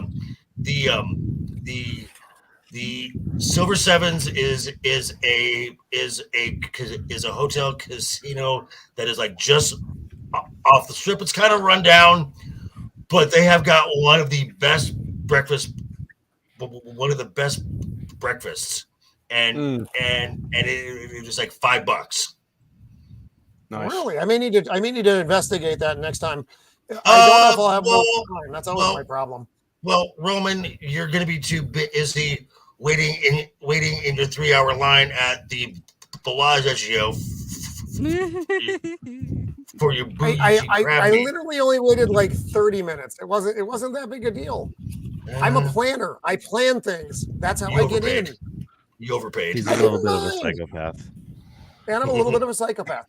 So they got all this food, and Steve Martin's basically like, we've tried to put our heads together, and we've could not come up with absolutely nothing. We're terrible together. Terrible. I think we should try to be separate ways at this point, and that makes Del very sad. Oh, that's right. Yeah, I forgot. This is actually an important scene. Because this is where he says that he hasn't been home in 9 years. Because he's working so much. I haven't been home in years. I got to spend more time at home. Yeah. I haven't been home in years. Yeah, Del says that. Yeah. He's like, wait, what? He's like, it's just just a figure of speech. Yeah. Where is he saying the best breakfast in Vegas is? Oldest gamer is asking that. Yeah, I just plopped it in the chat. Okay. And here's where we're getting ready to go separate. He's like, oh, I see what we're doing here. Okay, I got it. And he pays for it, and he kind of storms out. And now here comes the car scene, which I love this scene so much. Marathon rental car? Is that a real? That used to be a real thing, right? Marathon? Yeah, probably. So now Steve Martin is walking through the parking lot to get to his rental, which is in space V5. Guess what? Which has nothing in it. Yeah. And now it's like, fuck. And now the bus is leaving. And remember, nothing is, you can't, this is not meant to be walked to. This is a drop-off point. Mm-hmm. Stop! You're met the wrong guy. Then he has a moment. Fuck! Shit! Cocksucker! Fuck! So Roman. So basically Roman. Yes. Now he's just trying to make his way back. Again, that place isn't meant to be walked to, so he's just doing his best. You'd think if he waited long enough, but no. And then he falls, he slides down, he almost gets run over here. Fucking face. How would he get that? I don't. See, I'm not buying that scene. Oh, I'm on the runway. No. They would not allow that. Oh no, back then Well, you could easily get onto airport runways. Before 9/11, Even so back maybe. then, you can't walk on the tarmac. Like, yeah, you could all the time. We used to go onto Newark Airport all the time and play there. What? The runways, like in Newark Airport, they didn't even used to have fences on them. Oh my God! After 9/11, they added a lot of security to everything. But before 9/11, no one ever thought any of that stuff was you know. And then this scene, and then this scene got, and then this scene here got remade into and was put into an episode of Seinfeld. And this actor was really funny. Edie McClure. I remember the episode. It's funny. Yeah. Mm-hmm. So what she did here, up until where Steve Martin gets acknowledged, is all ad lib. She's talking about the Thanksgiving meal. She doesn't know how to cook. Basically, just ignoring the fuck out of him. And then she ends it with gobble gobble, which is hilarious. Welcome to Marathon. May I help you? you can start by Rosie, and then smile off your fucking and then she meets Roman. And then she meets Roman. Look, I was just trying to do my job, Roman. Okay? The dialogue here is so wonderful. It's so good. Yeah, honestly, I think like it would actually be interesting to go back and watch this scene and actually count the number of fucks he says in this There's scene. A lot of fucks There's here. a lot. Then you can give me a fucking automobile, a fucking Datsun, a fucking Toyota, a fucking Mustang, a fucking four fucking wheels and a fucking seat. I want a fucking car right fucking now. So this was Vex on the phone with the ticket place. The ticket being right after. Oh my goodness, you have no idea. I want my fucking fine taken fucking away. I need to see your rental agreement. I threw it away. Oh, you're fucked. You're fucked. Yeah. Oh boy, what? The only funny line in the entire film. This whole scene is great. I don't know if Steve Martin had ad-libbed that or if they let him do a couple of versions of it. But I would have kept this one. That would have been funny to see the outtakes. And this scene is why it has an R rating. And that actress, she always like plays with pencils in her hair. She did that. Yes, she's Ferris Bueller as well. Yeah. Yep. Yeah. Oh, that's right. Yeah. Her name's Edie McClure. Yeah, she was the principal's secretary. Secretary. Oh.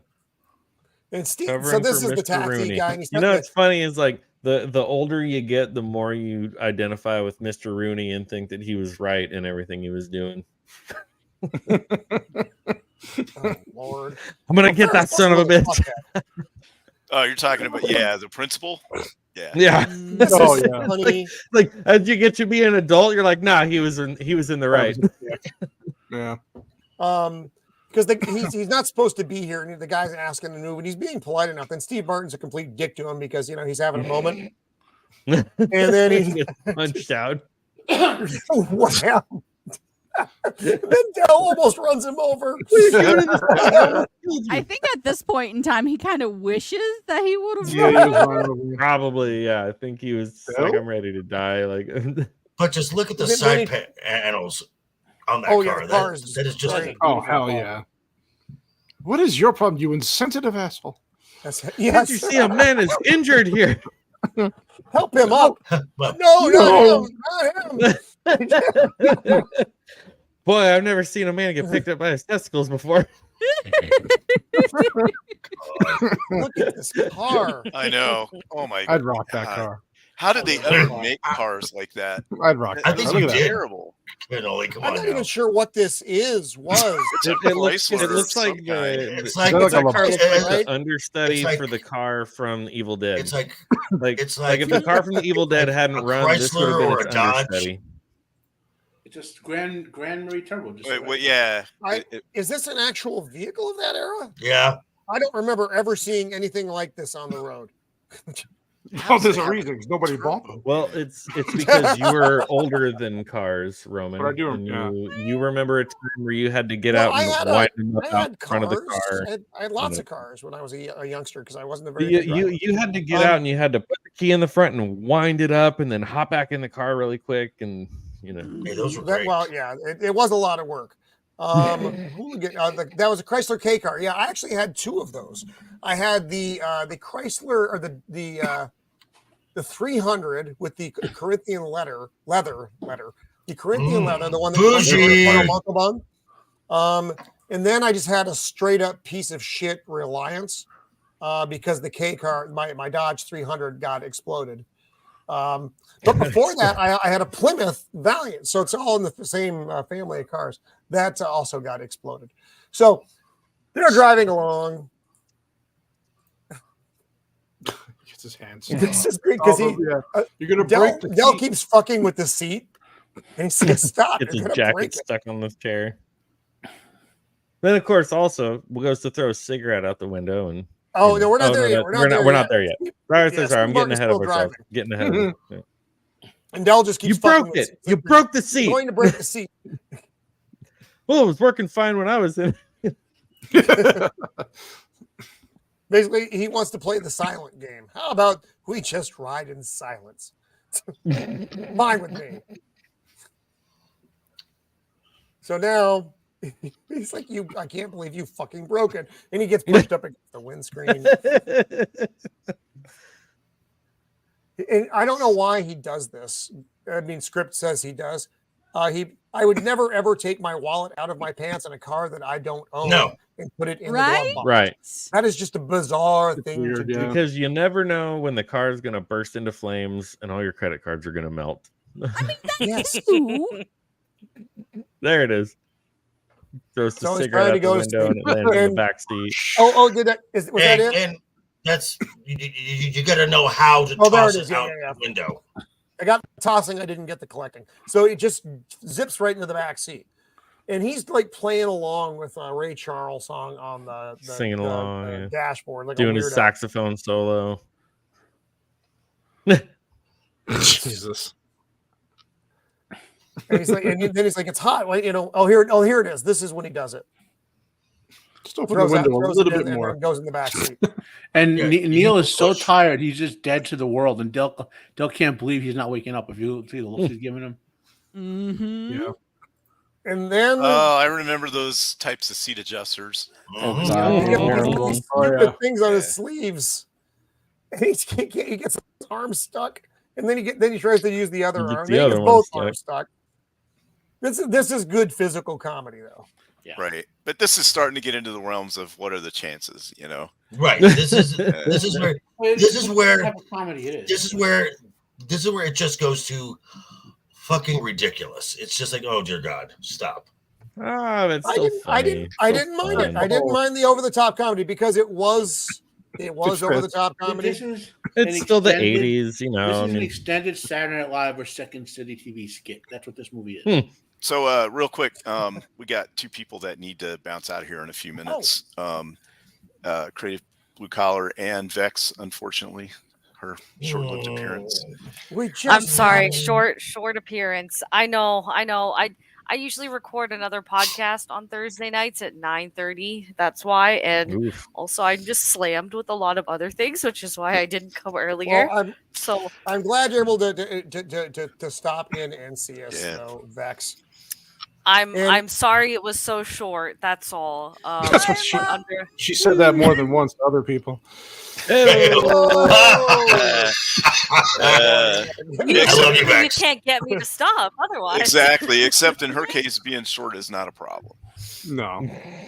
I still love you, Vex. I love all of you here. Thank you so much for having me back. Hopefully I can come back again and this time actually stay. But have a great rest of hold on, let me turn my camera on. Hold on. Right. There we go. There we go. You're doing the weird thing. What do you rate this movie? What do you rate this movie out of 10?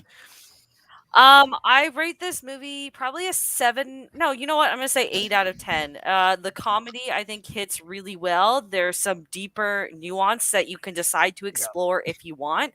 Otherwise, it's just kind of good as it is. It doesn't drag at any point. Like the pacing is very good. The performances are very good. Yeah. And just honestly, the fact that it might be a dead body in that trunk is what also elevates it to 8 because that just adds a whole other level. Spoiler alert! We haven't gotten there yet. That makes everything better. Awesome. Awesome. So, you didn't spoil anything so far. yeah, You did that. I really enjoyed this movie. Vex, what else do you have coming up this week? You have All like right. 9,000 things because you're the busiest person on the interweb. I don't actually don't know. Roger Ryan Athe, he booked me for his stream last minute on Saturday at 4 p.m. Eastern. So Nice. you can catch me there. Otherwise, keep an eye on my community post on Saturday because I have a really big appearance next week. Cannoli's already aware because I was really fucking excited about it. Yeah. Awesome. But yeah. Other than that, I had a video drop on Monday, so you can check those out if you check that out if you want to subject all yourself synced to up? more Marvels. You all synced up? We really did. I really did sync up with all 3 of the Marvels. Yeah. It's fucking shitty. Roman My was God, lost. I can't let it go. But okay, That movie's terrible. I'm gonna go though. Thank you again for having me. Everyone have Vex. a wonderful night and bye, chat. See you, Vex. Thank you, Bye, Vex. Vex. Thank you, Vex. I confused myself. And then Son, I you got to also beam have out too. I got to take off as well. The hour is growing late. I've got to work tomorrow and have a full weekend of no rest. So, yeah. Yes, you time to get managed ready to for book that. every waking moment of your off time. But all I got to do is I got to get through this weekend and then 3 days of work next week, and then I can take a couple days off, go visit family, and I can just throw my phone in a lake and just relax. Wow. I just got to get through the weekend, and then Monday, Tuesday, Wednesday of next week, and then I can rest. That's like 17 days you just listed off that you have to get through. Yeah, it's a lot. Yeah. Okay, bud. Hey, Jacob's back. John, do you have anything else coming up besides your live music stuff this weekend? Yeah, no, just my random short form videos that I throw out. I'm gonna do at least one more. Let's see.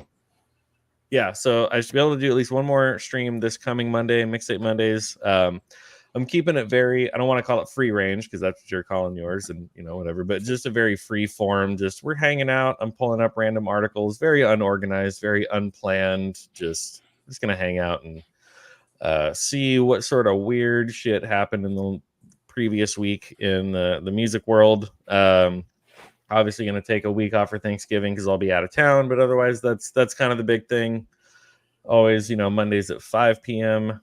California time, and other random things that I sprinkle throughout the week as I have time.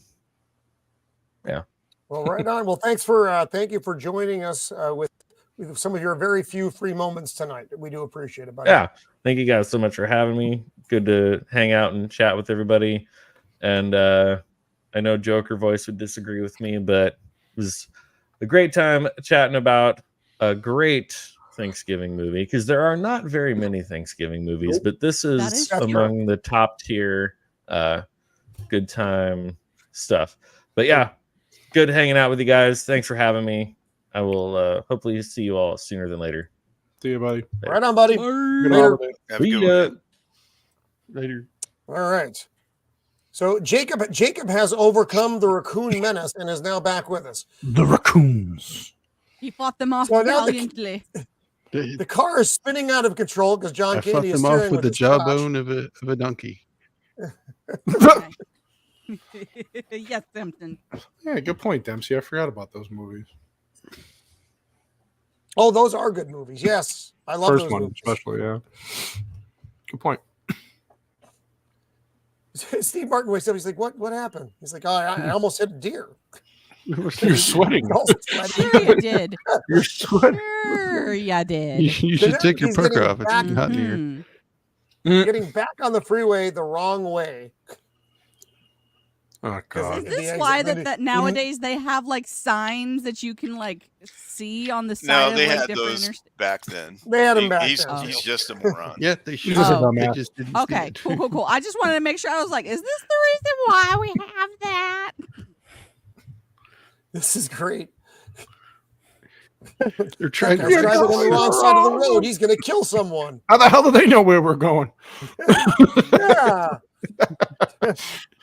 What? You're going the wrong way. How do they know where we're going? Yes, thank you. Ooh. We're going to kill somebody.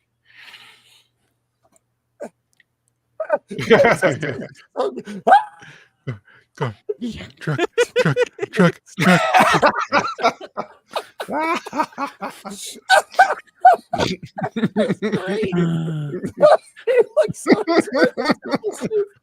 That's so funny. I thought that part was kind of weird. Yeah, I mean, yeah. This is the funniest part of the movie to me. From here till the cop showed up is the funniest part of the movie. To me. Oh yeah. We're about to get my favorite scene in the whole film. Embedded in the thing. The steering wheel's dead. Broke the steering wheel. Yeah, we could buff some of this stuff, huh? Oh, yes, this isn't bad at all. I thought it was going to be way worse. Yeah, you know how many times I've heard people say that? I mean, like, it's not that bad. It can buff out. You'll buff out. We can laugh about it now. It's over now. We can laugh about it. Yeah, I've heard that too. Yeah, we can laugh about it now. It's like, no, we can't. We get my stuff out of the street. This is where he figures out where he's. Oh no, not yet. He doesn't. Right here. This is a lost skill. The level of acting needed to pull this scene off. It may not seem like much. They sold this with their body and facial expressions. You know what I mean? Like the absurdity of the situation, the way they're reacting to it, the shot. Right. This is right here is my favorite scene this whole film because these two pulled it off. You know. Well, they're great at what they do. You're right. And this is also where he tells them he switched his card back and put it in. Yeah, it's coming up. He just looks back and is like, "Oh, okay." Yeah. Like he's in shock. Steve Martin's like, yeah, like they've been through so much, they're just in shock. That tracks. Yeah, it's just like, yeah, what? You finally did it yourself. Yeah, it's yourself. Yeah, they just turn back Good around. luck putting this in. Yeah, he finally thinks he got his own karma, and then little does he know. Oh yeah, and this is it. And then, because he's like, "Where'd you get the money to get a car?" I sold some shower curtain. You can't do that. You can't just get a car with shower curtain rings. And then he tells me, he's like, "You did what?" Yeah, You stole it. Yes, you did. He's banging on the thing, but don't wake up his wife. Wow. He slugs him in the gut.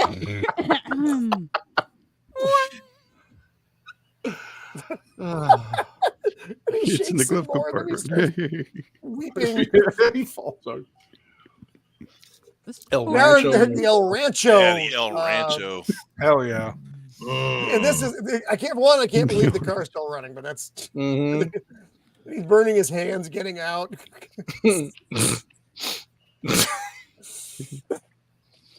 I've worn the same underwear since Tuesday. Have mercy. Poor man. Poor man. What do you have? I got, I can attest. He has. Hey, Tom. Tom. Hey, man. What's up, Tom? It's like, here's what's I left can't of my take credit those. card. It's like, well, here's what I have. I have a nice watch. $17.50 And and a hell a of a really nice nice watch. watch. And look, I'm it's gonna the guy go that for gets color. eaten by a T-Rex. Yeah. Is that him? Yeah. Bloody lawyers. Yeah. And he's like, do you have $17.50 and a really nice watch? No, I I have have $2 and a No, Casio. I have $2. I like how he holds it out.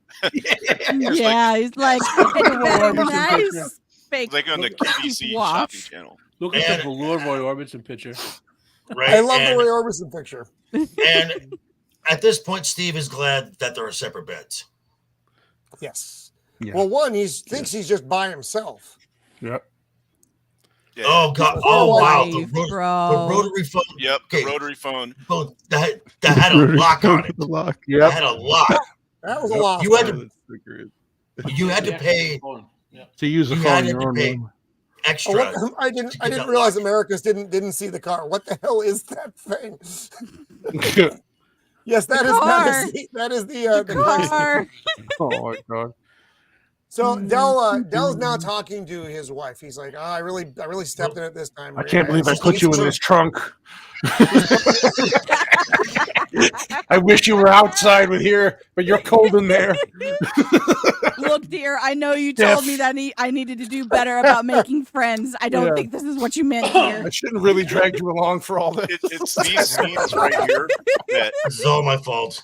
that when the whole movie comes together is really what makes Dell's character work. Yeah, in my opinion. Yeah. Oh yeah. Yeah. Well, like I said, he's saying how he met someone he likes and he fucked it up. Like they threaded the needle. Like they made him annoying but not unlikable. Like, you know what I mean? No, they didn't push it too Yeah. far. Yeah. Debatable.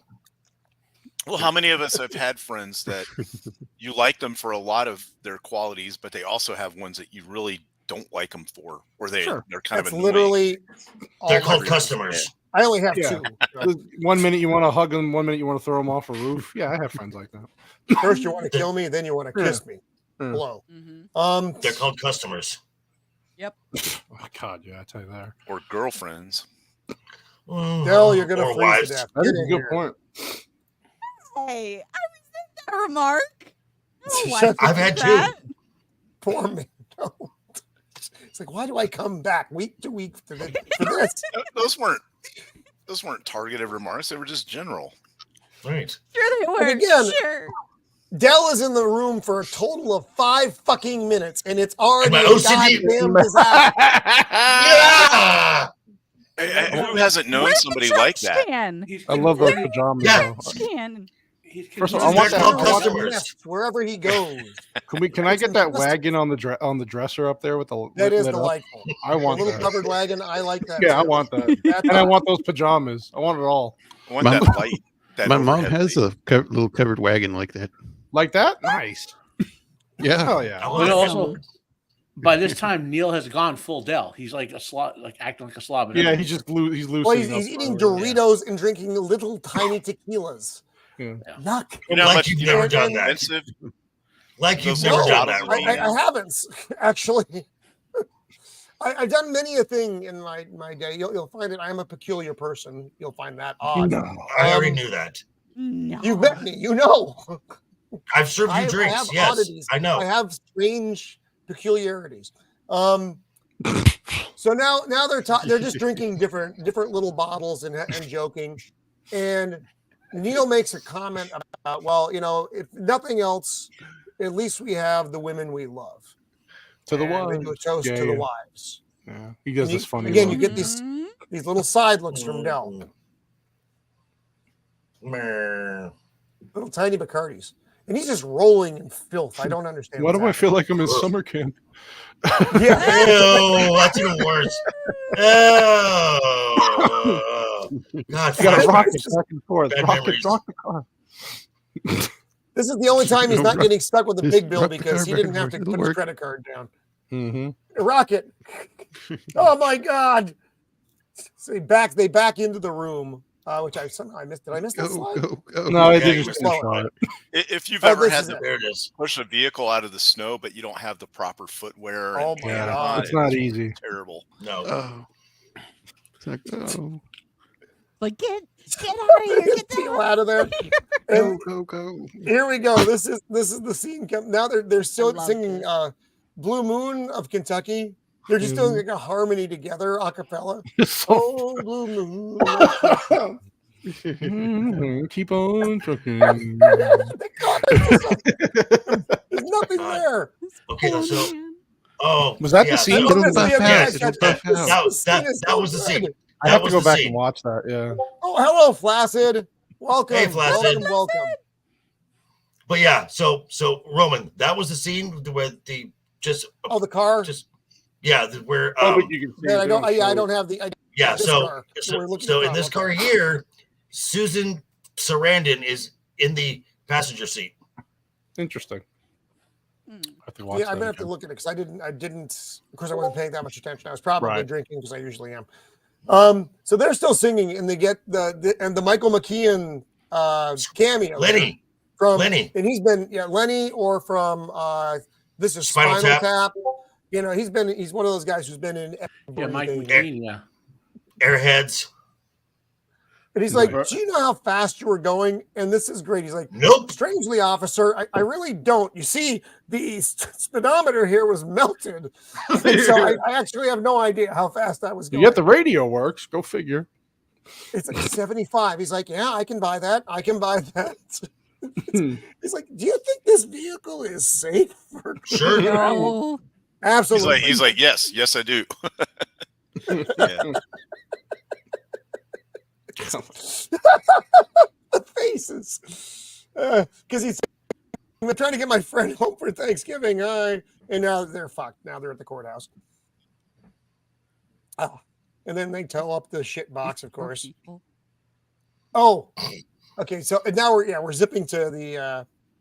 Dell got him another ride home in a cheese truck. In a cheese truck. He's like, well, at least because he's like, well, at least we get to ride in the cab this time. He's like, yeah, about that. Whatever they. He's a little sketchy. He sounds like people up front. So he shuts the door. Where are we supposed to ride? So not only is it cold, but it's full of cheese. Full of cheese. I'm sure that smells wonderful. It depends on what kind of cheese it is. Actually, I mean, you shouldn't smell it at all because it's cold. Ideally. You would hope. You would hope. He's just thinking 3 short hours, you'll be home in Chicago. There we are. Chicago. Back home in Chicago. It's funny. And this is another.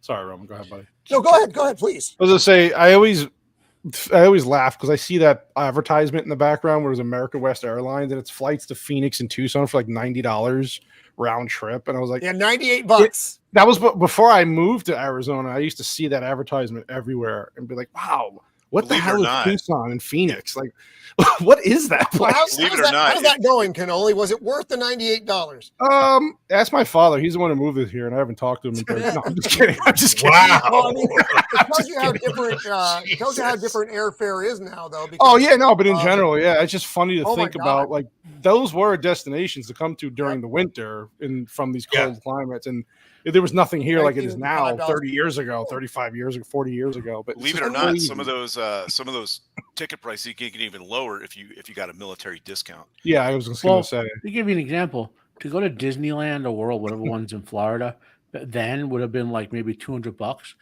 first class. The one I did it in 2014, it was $800 ticket first class. Yeah. Let's see. Going to Disneyland in early 80s, my dad took my mom, my brother, and I for $100. Wow. Yeah. Different time. That's impressive. Yep. Yeah. Anyway, there were more airlines then too. And then I worked at that place. There were a lot more airlines then. I just think it's funny every time I see that scene. I see I live there now, and it was only $98 to fly back there. Like, oh my god! Yeah, from Chicago. Yeah, it's crazy as well. It's not like it's like flying from San Diego to there. Right, close. Yeah, you got to cross half the country. What they don't tell you is you got to fly from Chicago to New York to Atlanta to Dallas. All for $98. Yep. Wow. So it's like a 26-hour plane ride to get there. You go through 4 time zones and you get a meal. So they're saying their goodbyes, and this is where Neil, despite their many misadventures, has actually warmed to Dell, though. Mm-hmm. I got a question. What point in the movie do you think that happened, where when he got pulled over by the police officer? Is that when it was? When he was like, this guy's not such a bad dude, to where they're hugging? I think it was when in he the let him hotel in. room. The hotel room. Yeah, when he let him in. He felt bad for him, and that he actually had a good time with him after all the bullshit they've been through. They were laughing, drinking, and he's like, okay, This feels like summer camp. But that usually happens after like this craziness that happens on these trips. Like it's stressful in the moment. Afterward, you actually start laughing about it. Cost me $50,000 at this point. No big deal. Today, right? That's a good. So point. they embrace, and Neil's like, maybe I think I've learned a little something about myself on this as well. Mm-hmm. So they part ways. This is me, and he's tell your family hello, and he's like, tell Marie hi for me as well. Give her a Pepsi. And then he finally puts it all together. Spooning. And then he's sitting there. Yeah, he's finally got a moment to have two thoughts run together without Dell's incessant fucking yammering, and he's able to figure out who he is. Just they're replaying all the fun moments. His kid with the fucked up hair. He's reminiscing about all syndrome kid, just the weirdness. Delightful pie. I don't know why she's not using regular oven juicy mitts, turkey. okay. She's gonna get salmonella from that fucking dressing. That's all right. Whatever. That little girl, his daughter, will eventually play one of the children of the corn. Oh, that's where I remember her. What? What was it? Salmonella. Yes, it's salmonella. Okay, well, that's great. Oh, that's awesome. His lovely wife, and he's just envisioning what Thanksgiving's going to be like, and then starts reminiscing. And then you go to that. It's a little sus. A little sus there. Shut the fuck up.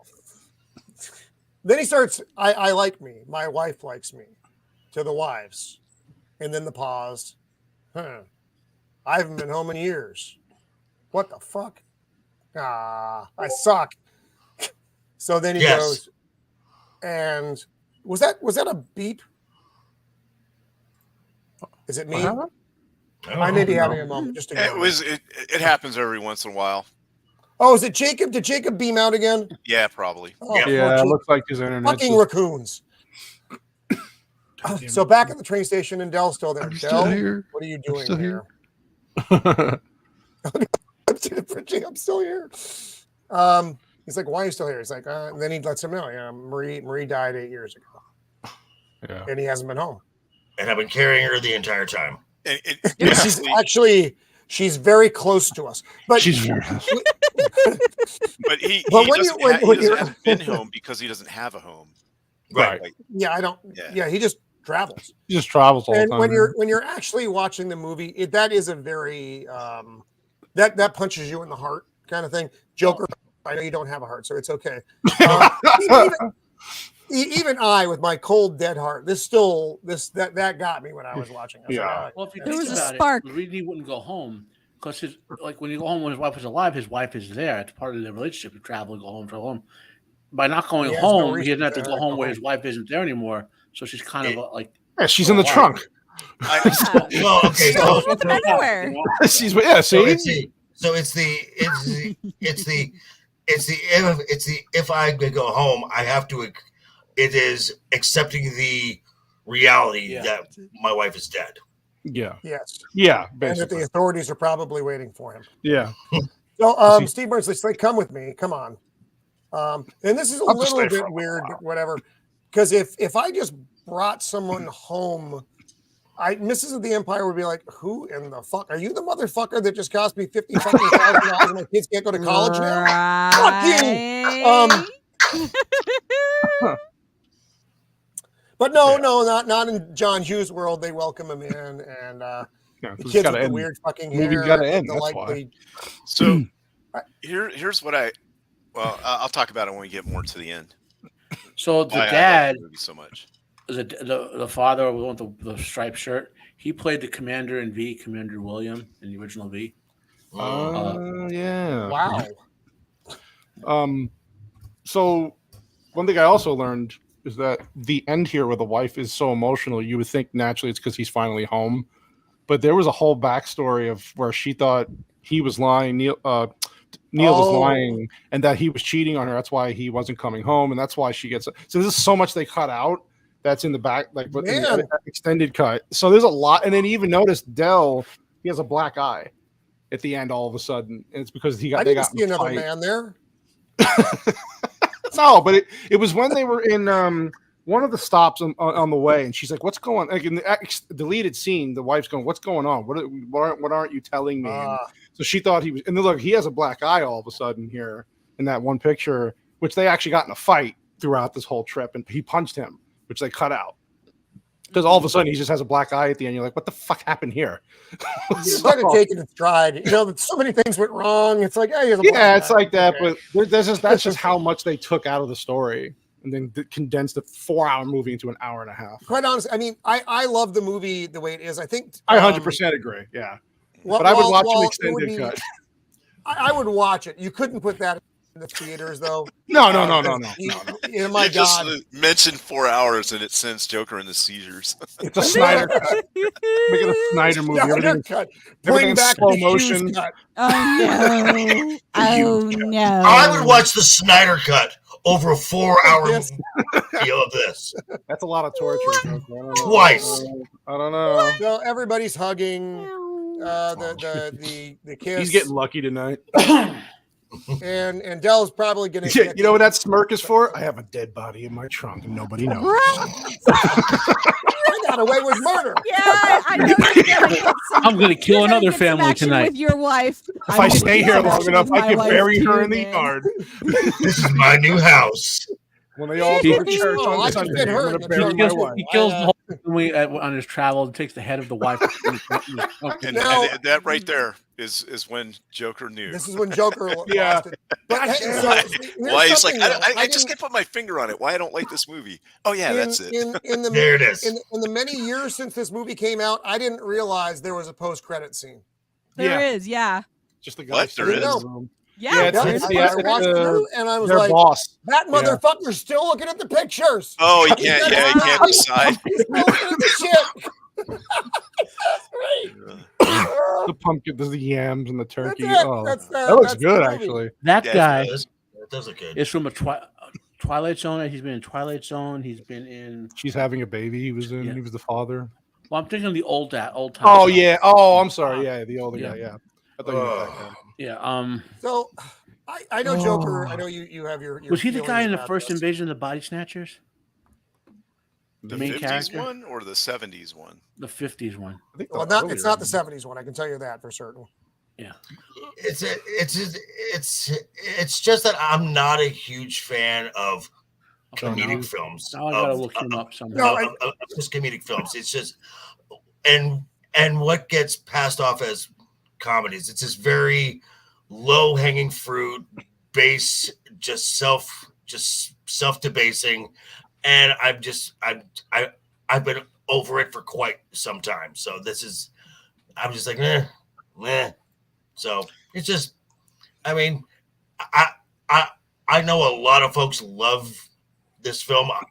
Obviously, as I'm the only one here who was not excited about this film, but you know, it brings joy to people. That's a good thing.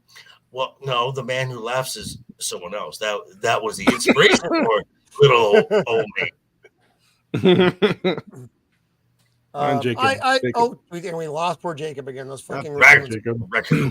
I do like this movie. I'm not a giant regular comedy fan. This is going to sound strange. I tend to like holiday comedies more than regular the teenage comedies. I fucking hate those. But like this, and we're going to get to our Christmas movies in a couple of weeks. And most of mine are going to be comedy picks. I don't really like just. Mine's not. Yours is not. We're gonna hold. But this movie I thought was a I'm great gonna come in with some holiday movies comedy just to shake it up. You're not gonna do Jaws again, are you? What was that? You brought some other weird one in, like a stick or something. I don't know. It's like man with a scary stick. I forget. The ghost of what was it? The ghost of something. The ghost in the darkness. It's the ghost in the darkness. Man-eating lion movie. Oh, that's right, the lions. That's a pretty. I would consider a horror film. No. Do not validate for her, Matt. Do not validate. Well, then Jaws isn't a horror film either. It's more of a horror film than the Jungle movie. It's a suspense film. It's about real animals killing you, you have no defense But it's against. not really the theme. It's not the. It doesn't matter. It doesn't matter. I get what you're saying, but like I said, that you said anything from like 1950 forward. I mean, that was a big category. I know. I left it too open. It's my own fault. I bring it upon myself. I meet a group of people who I'm finally comfortable with, and I fuck it up. God damn you, Krampus! I gotta watch. I've never seen that movie. I gotta watch that.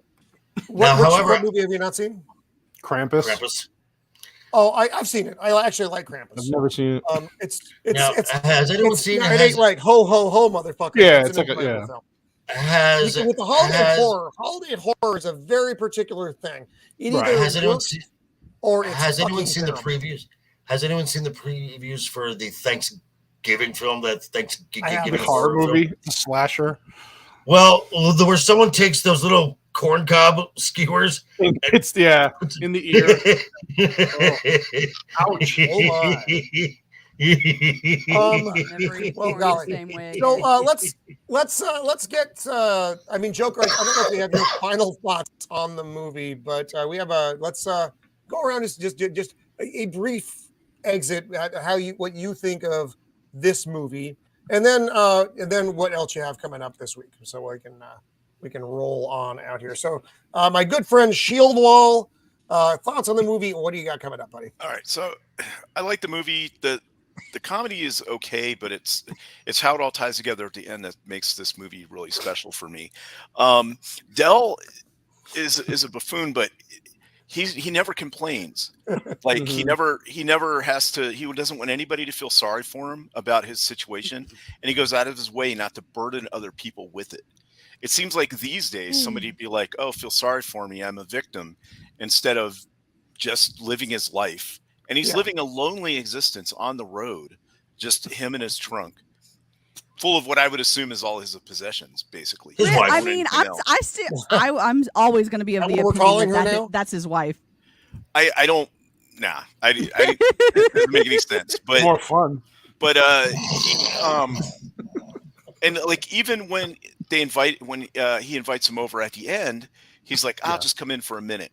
Because he doesn't want to be a burden, and right. But because he's accustomed to that now. Exactly, that's who he is, and he's not accustomed to having. Because I get the feeling that even when he was married, he didn't have a lot of friends. It was just him and his wife. Maybe I'm reading too much in the movie, but anyway, that's why I like it. No, I think you're right, because the way he was talking to his wife was basically, he's a bumble. That's who he is. He's a bumble. Yeah. And it's a twist at the end. I like movies with a twist at the end. And when you figure that out, you're like, wow. And if because we were joking about it. Right. And if you've ever traveled a lot or been away from your family for long periods of times, i.e. deployed and all that kind of stuff, maybe that's why it hits a little harder for me, I guess. I can see but I like it. I think it's an entertaining movie. It has good messages. And it's well acted. And those kinds of things. I can see why Joker doesn't like it. I totally get that. Because at some points it can be annoying a little bit. And I'm just like, let me fast forward through this. But for the most part, I like it. I give it like a 7 out of 10, and I'll watch it again when I get a chance. I see. I'm probably gonna watch it again this week with the Family of the Empire, because this is there aren't that many Thanksgiving films, folks. So this is right. It's a good one too. And then what I got coming up in the future here is next week. Maybe I don't know. I think I'm traveling next week for an appointment, so I don't think I can do anything with Jacob. And then whatever we got on Thursday. No. I guess on Thursday we're doing the free. Well, next Thursday, Thanksgiving is next week. We're off. Okay, we're off next week. So for the regulars on the show, if y'all do a stream or something on Thanksgiving, I'm not going to be there anywhere in the chat or anything. But it was great being on this stream tonight. Thanks to the chat, pretty good chat tonight, and everybody on the panel. Vex for being here, and I wish and Jacob too. It just sucks that he's got to struggle with the internet, the raccoons and stuff. So it's glad to be here. Thanks. Right on, Shieldwall. Joker voice. Okay, so and again, I have talked about my dislike of John Hughes films, my dislike of comedies. I have worked holidays ever since I turned 18. So holidays really don't have that specialness anymore. They're just another day to me. So maybe that's kind of why I'm very desensitized to holiday films. So I would give this like a 5. That's just me. That's actually not bad. No, could have been worse. And you know what, Joker? I can totally identify with that. Like there was a time period where I worked every 4th of July for like 7 years straight. And it just felt like that. I guess it's just kind of how it wound out. But I worked holidays just to avoid spending time with my family. I like that. So Christmas, So as far as what I have going, I got a video dropping tomorrow morning at 6 a.m. Pacific time, talking about recent stuff at Marvel, which kind of seems that they might. Pops! Hi, Pops! Uh-oh. You guys are still going? You guys are still going? What is happening over here? No, it's 2 hours. We're in the wrap-up, Pops. We're in the wrap-up. I'm like, how long is this movie? I thought Planes, Trains, and Now was a short movie. You guys are still going. Extended version, Pop. 4 hours, The 4-hour cut. So that's Cannoli's here. That's why Cannoli's here. That's why it's so long. I can't see. Okay. Anyway, no, I wrapped up what I was working on. I saw you guys were still going. I wanted to say hi. I hope everybody has a good Thanksgiving and stuff. So that was all. Thank you, my friend. Thank you, sir. You'll stay here. Stay here for a second. Don't leave. Don't you leave. We have something to chat about, you and I. So Joker, go ahead, bud. So I've got video dropping tomorrow. Some people may think that there's a course correction going on in Marvel. Don't buy it. Don't buy it for 1 second. Who thinks that? Just because it's correcting course doesn't mean to me. Whoa! You would be surprised. How do they know which way Marvel's going? So anyway, and then I've also got tomorrow night I will be on Legion Talk 7 p.m. Pacific time for Friday night's Royal Rumble. Next week on Monday starts my holiday fundraiser, raising funds for the Stuttering Foundation of America. Both logos are open, so if you like the OG, nice, that's available. One I got. If you like the bitches, which thanks to this guy and his wife, of course. And also, there is a possibility of doing hats, but Mixed Tees, the person they do hats with, they cannot do simply by order. So we would need to pre-order a dozen. So if anyone wants hats, send me a message, send me a DM or something, and let me know so we can do that. So other than that, it's always a pleasure being here. We had the full Scissor family here earlier, and my brother from another mother right down there. Always a pleasure, my friend. Yes. All right, so we've got Pops here with us now. The yin to my yang, and I want to share because Joker, I wish I'd known you were doing the shirt thing. I would have been able to pop that up. Oh, so Pops, you got these shirts. This is one of the few cards that Dell carries in his wallet for the big and small. Hat tip to Jacob Ironside in the chat. Jacob threw this together for me rather quickly. This is not a real common design, and I threw it out there. I said, I'm going to start selling these shirts. So I ordered the first ones to see what they're like and how they turn out, and then we'll kind of go from there. But I don't know anybody else. I always feel like I have shirt ideas or things or goofy jokes that I would love to do, or a shirt I would want. It basically is how I look at this. And I don't ever act on it. I don't ever do anything. We had just done a talk hard on Planes, Trains, and I wrote this down.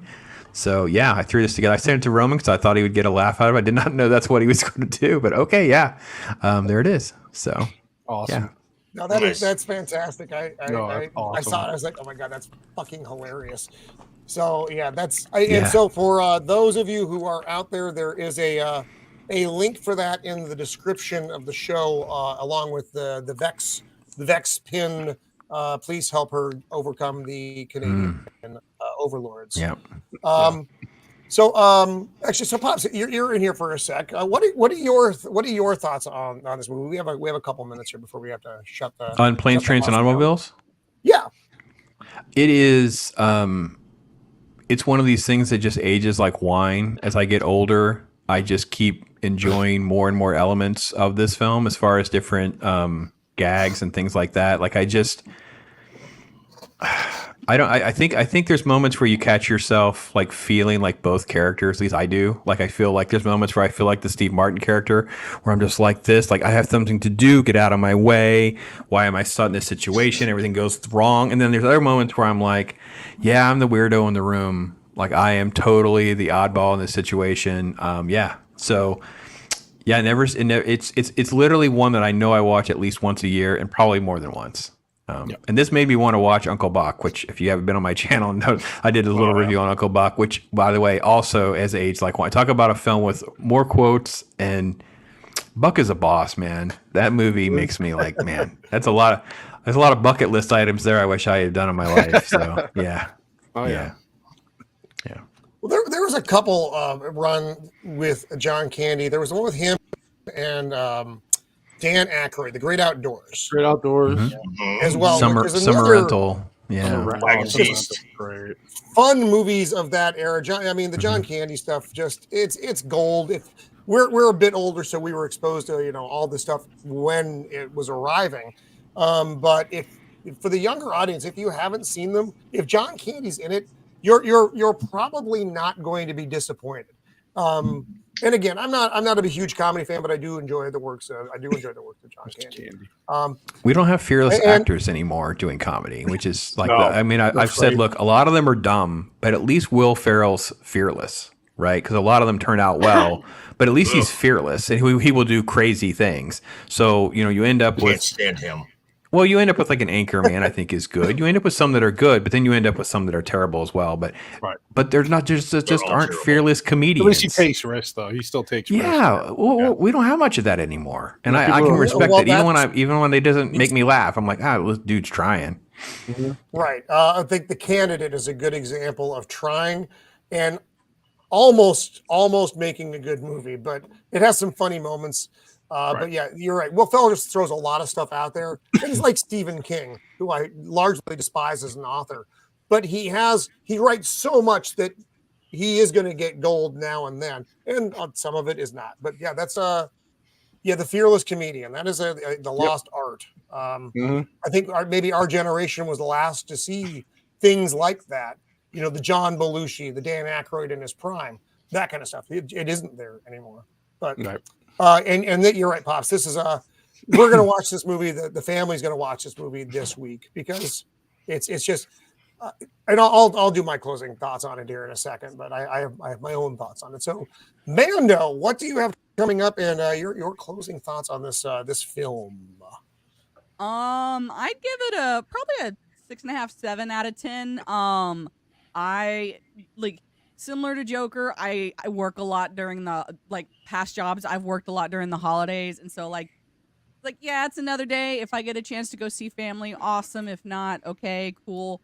So it's just like I'm glad there's a Thanksgiving movie out there, because I feel like too many people do not remember that Thanksgiving is a big holiday and you should care about it.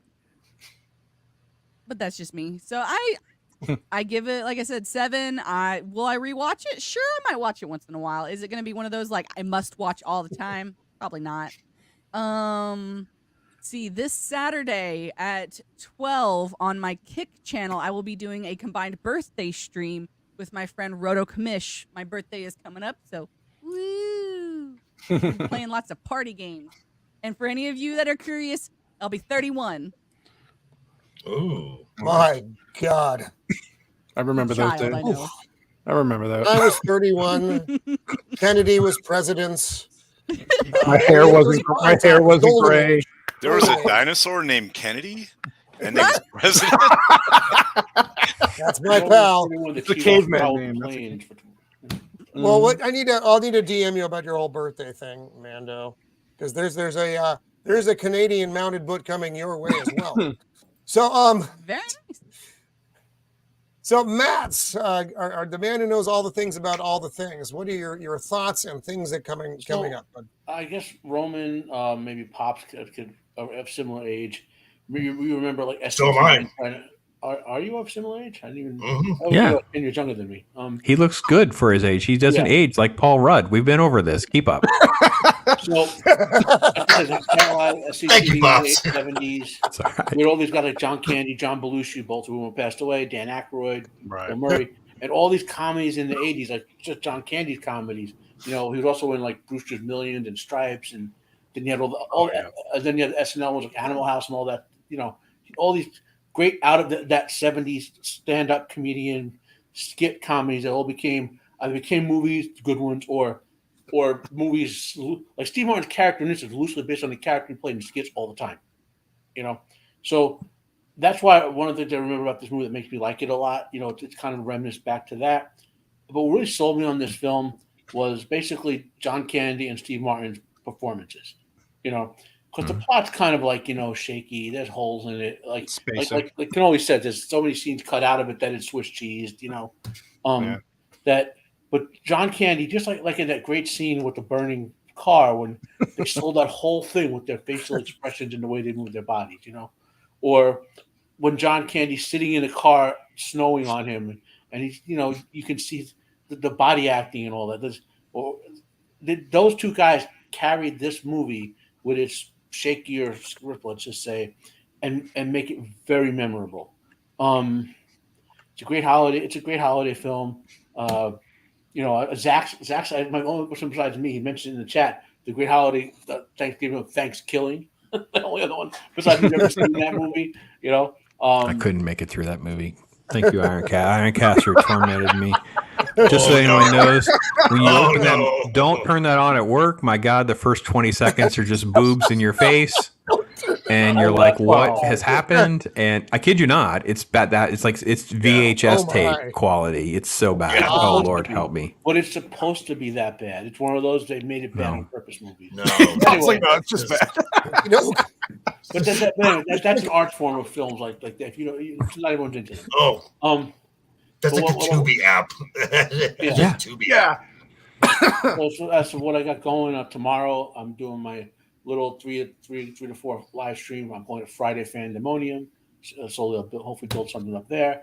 I keep telling myself every day I'm going to get back to that Wheel of Time episode 8, season 2 review. Well, it is kind of like being prepared to take your shoes off and walk on hot coals.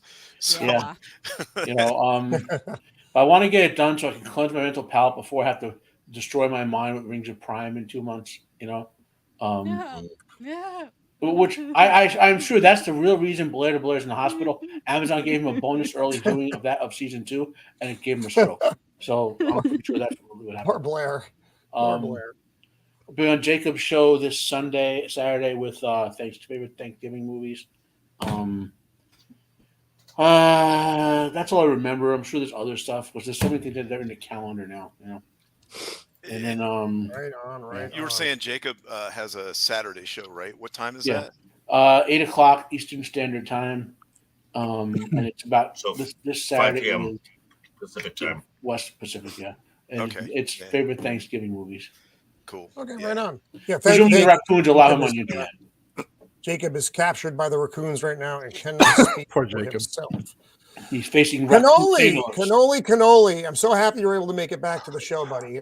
Yes. So so final thoughts, and you're also one of the busiest people on the interwebs. What do you got?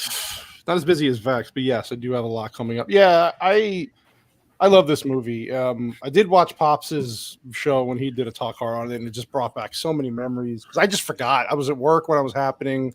I was like, oh yeah, it's that time of year again, huh? And then you invited me on. I was like, oh yeah, perfect timing, right? I'm allowed to be on now because of the time difference. It's one of my favorite movies. This movie does hold. I will admit there is a factor for me. There's a nostalgia factor. I grew up watching this movie. I watched it with my family every year.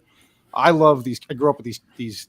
Martin and Candy are just, to me, just acting comedy gold. So it holds a special place in my heart because of that. We do watch it the night before Thanksgiving every year as a family. This and the Ed O'Neill movie Dutch, which Dutch is not nearly as good, but why do you hate your child? Listen, she likes this movie, okay? She's forced to watch it. No, I'm just kidding. But I do love it. You watch this movie, I'm going to get out the trunk again. Yeah. No food for you tomorrow during Thanksgiving. But no, I do love this movie. For cranberry sauce. That's it. For all the reasons you guys said, but it does show that everyday life, like these situations come up, you try your hardest to get out of them, and it's just unexpected, and you can form a relationship with somebody that you normally wouldn't, right? You take this person into your world, and out of all the chaos and tragedy, you can laugh about it later on, right? Because that's how many times that happened to us, where shit happens and you look back, you're like, wow, I've been through a lot. You know, it made me grow as a person. Not Joker. Joker doesn't grow as a person. He's just heartless. But I look so young. Yeah, Joker's a shower, not a grower. Yeah, it's exactly. But I give this an 8 out of 10. I think I still want to see the extended cut. I don't care if it's 4 hours. I think I would. I know it doesn't probably wouldn't fit, and they cut it. They edited it.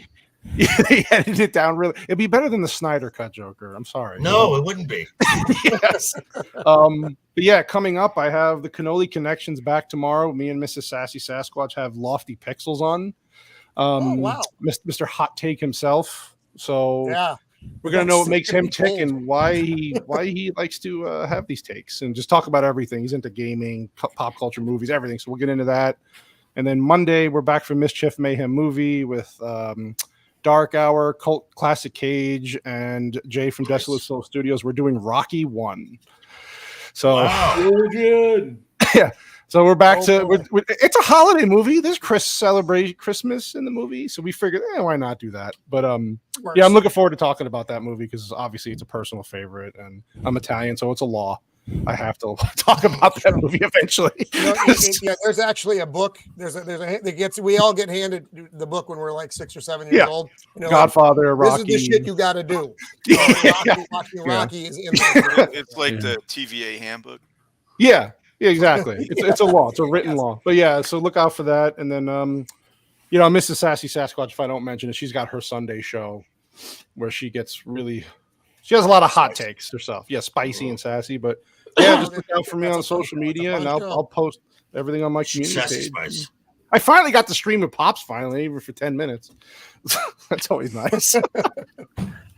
Cross country thing. At least we were able to keep in contact, right? So you're gonna start somewhere. Now, here at the of the Empire Studios is a nexus where we bring all the people. Bring all the people together.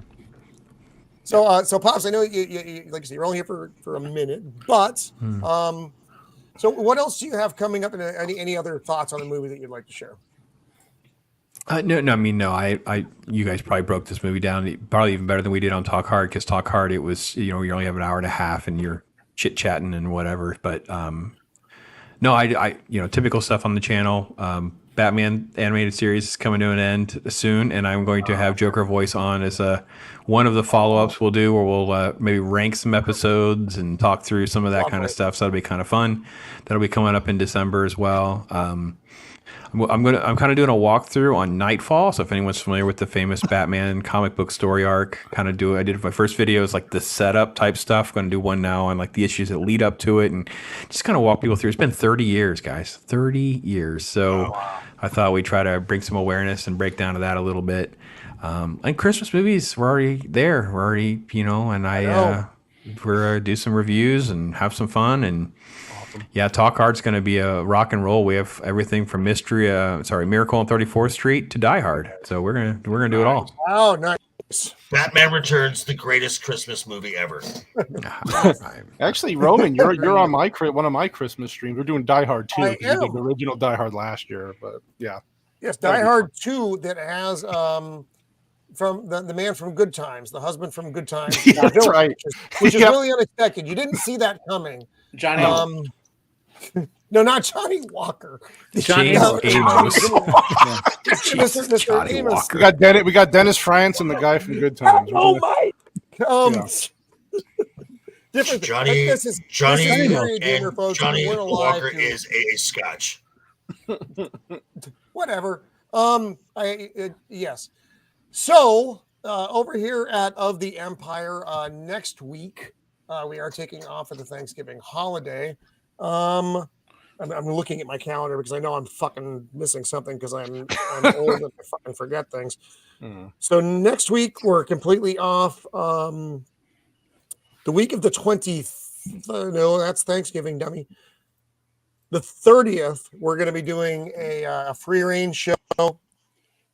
It's like a weird week here. Then December, fuck.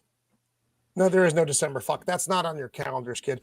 Anyway, the next big show that you need to worry about is over on this channel is December 21st is going to be the end of the year show for us. That's going to be our favorite Christmas movies. A lot of the folks who are here right now. Sans Cannoli, he's got his own things going on. You know, he's busy. He's a busy man. Pops is going to be with us. I think everybody else on the panel is actually, you're all with us as well. So Cannoli is the odd man out. And we have a couple more guests who are going to be on that show as well. Nomi is going to be on, and Ginger Ninja is going to be on as well. So it's going to be a fun panel. Nice. And that's kind of it. Like I said, I'm going to be watching this movie again this week. Like Shieldwall, holidays as an adult have taken on a very different meaning than when I was a kid and forced to endure them with the people, the wolves. So having my own kids changed. I mean, it did change a lot of the way we did things. This year, sadly, the middle daughter of the Empire is off in Europe. Doing stuff because she's very successful in her field. I admire her a great deal. But all my other kids, my add-on kids aren't going to make it down here. It's going to be kind of a weird, quiet Thanksgiving for us. But this movie does. It's the coming home part. It ends the John Candy's character. Aside from the goofiness, is the underneath part of it. Is what makes the movie for me. Without that Dell, without that interesting thing about Dell, I think the movie loses an awful lot. So that was a nice wrap up, and it does. And you get to the end of the movie and you look at the entire movie differently, which is I think that's a hard thing to do, and they did a very nice job with it. So that's my take on it. So. You guys mentioned John Amos, the Veterans Day movie I keep recommending, The Last Rifleman. John Amos was in that. Oh, okay. Right on. What was the family's name in Good Times? Do you guys remember? You're really aging me here. It wasn't I don't remember. The Hendersons or something No. like that? No. Not that. It doesn't matter. Not really. Look it up. You'll enjoy it. But I'm going to wrap it up for now. What was that, Matt? Are you looking up the thing? Something. Florida. It's a generic James name Evans. like Smith or James, or like a generic type of name like that. Evans. Evans. Yeah. Mr. Evans. Wheezy. Was Wheezy the wife? Or that's the Jeffersons? Yes. That's Jefferson. So I'm mixing up my Florida. 70s comedy, the 70s race comedies. Wheezy was the Jeffersons. But anyway, everyone. So Thanksgiving next week. I wish everybody a very happy Thanksgiving, and be with the people who you love or who you can be with, because sometimes that's who you're with. God knows on deployment you're not necessarily with people you love, but you make the most of it, and it's still a holiday, even when it's not. It's still up here. It's still a holiday, and again, and I've said because it is that time of year.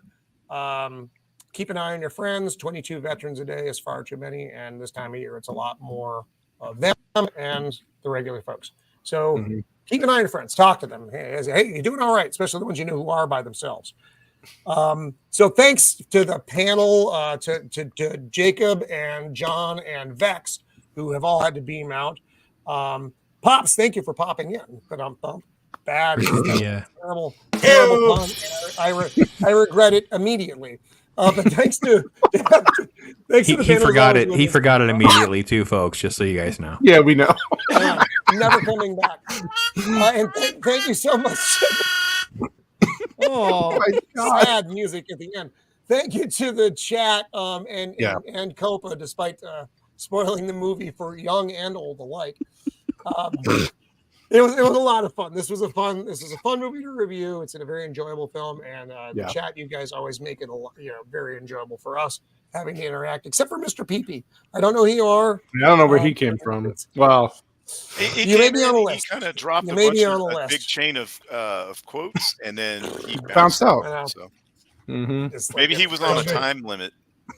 Yeah, maybe. You can only get in here, fuck things up, and then get out as fast as Get out quick. He only had so many. I can minutes respect on that. one I can phone call respect he that. could get. So we do got to close it up here, guys. But again, everybody have a very happy Thanksgiving. Keep an eye on everyone and be kind. Toodles.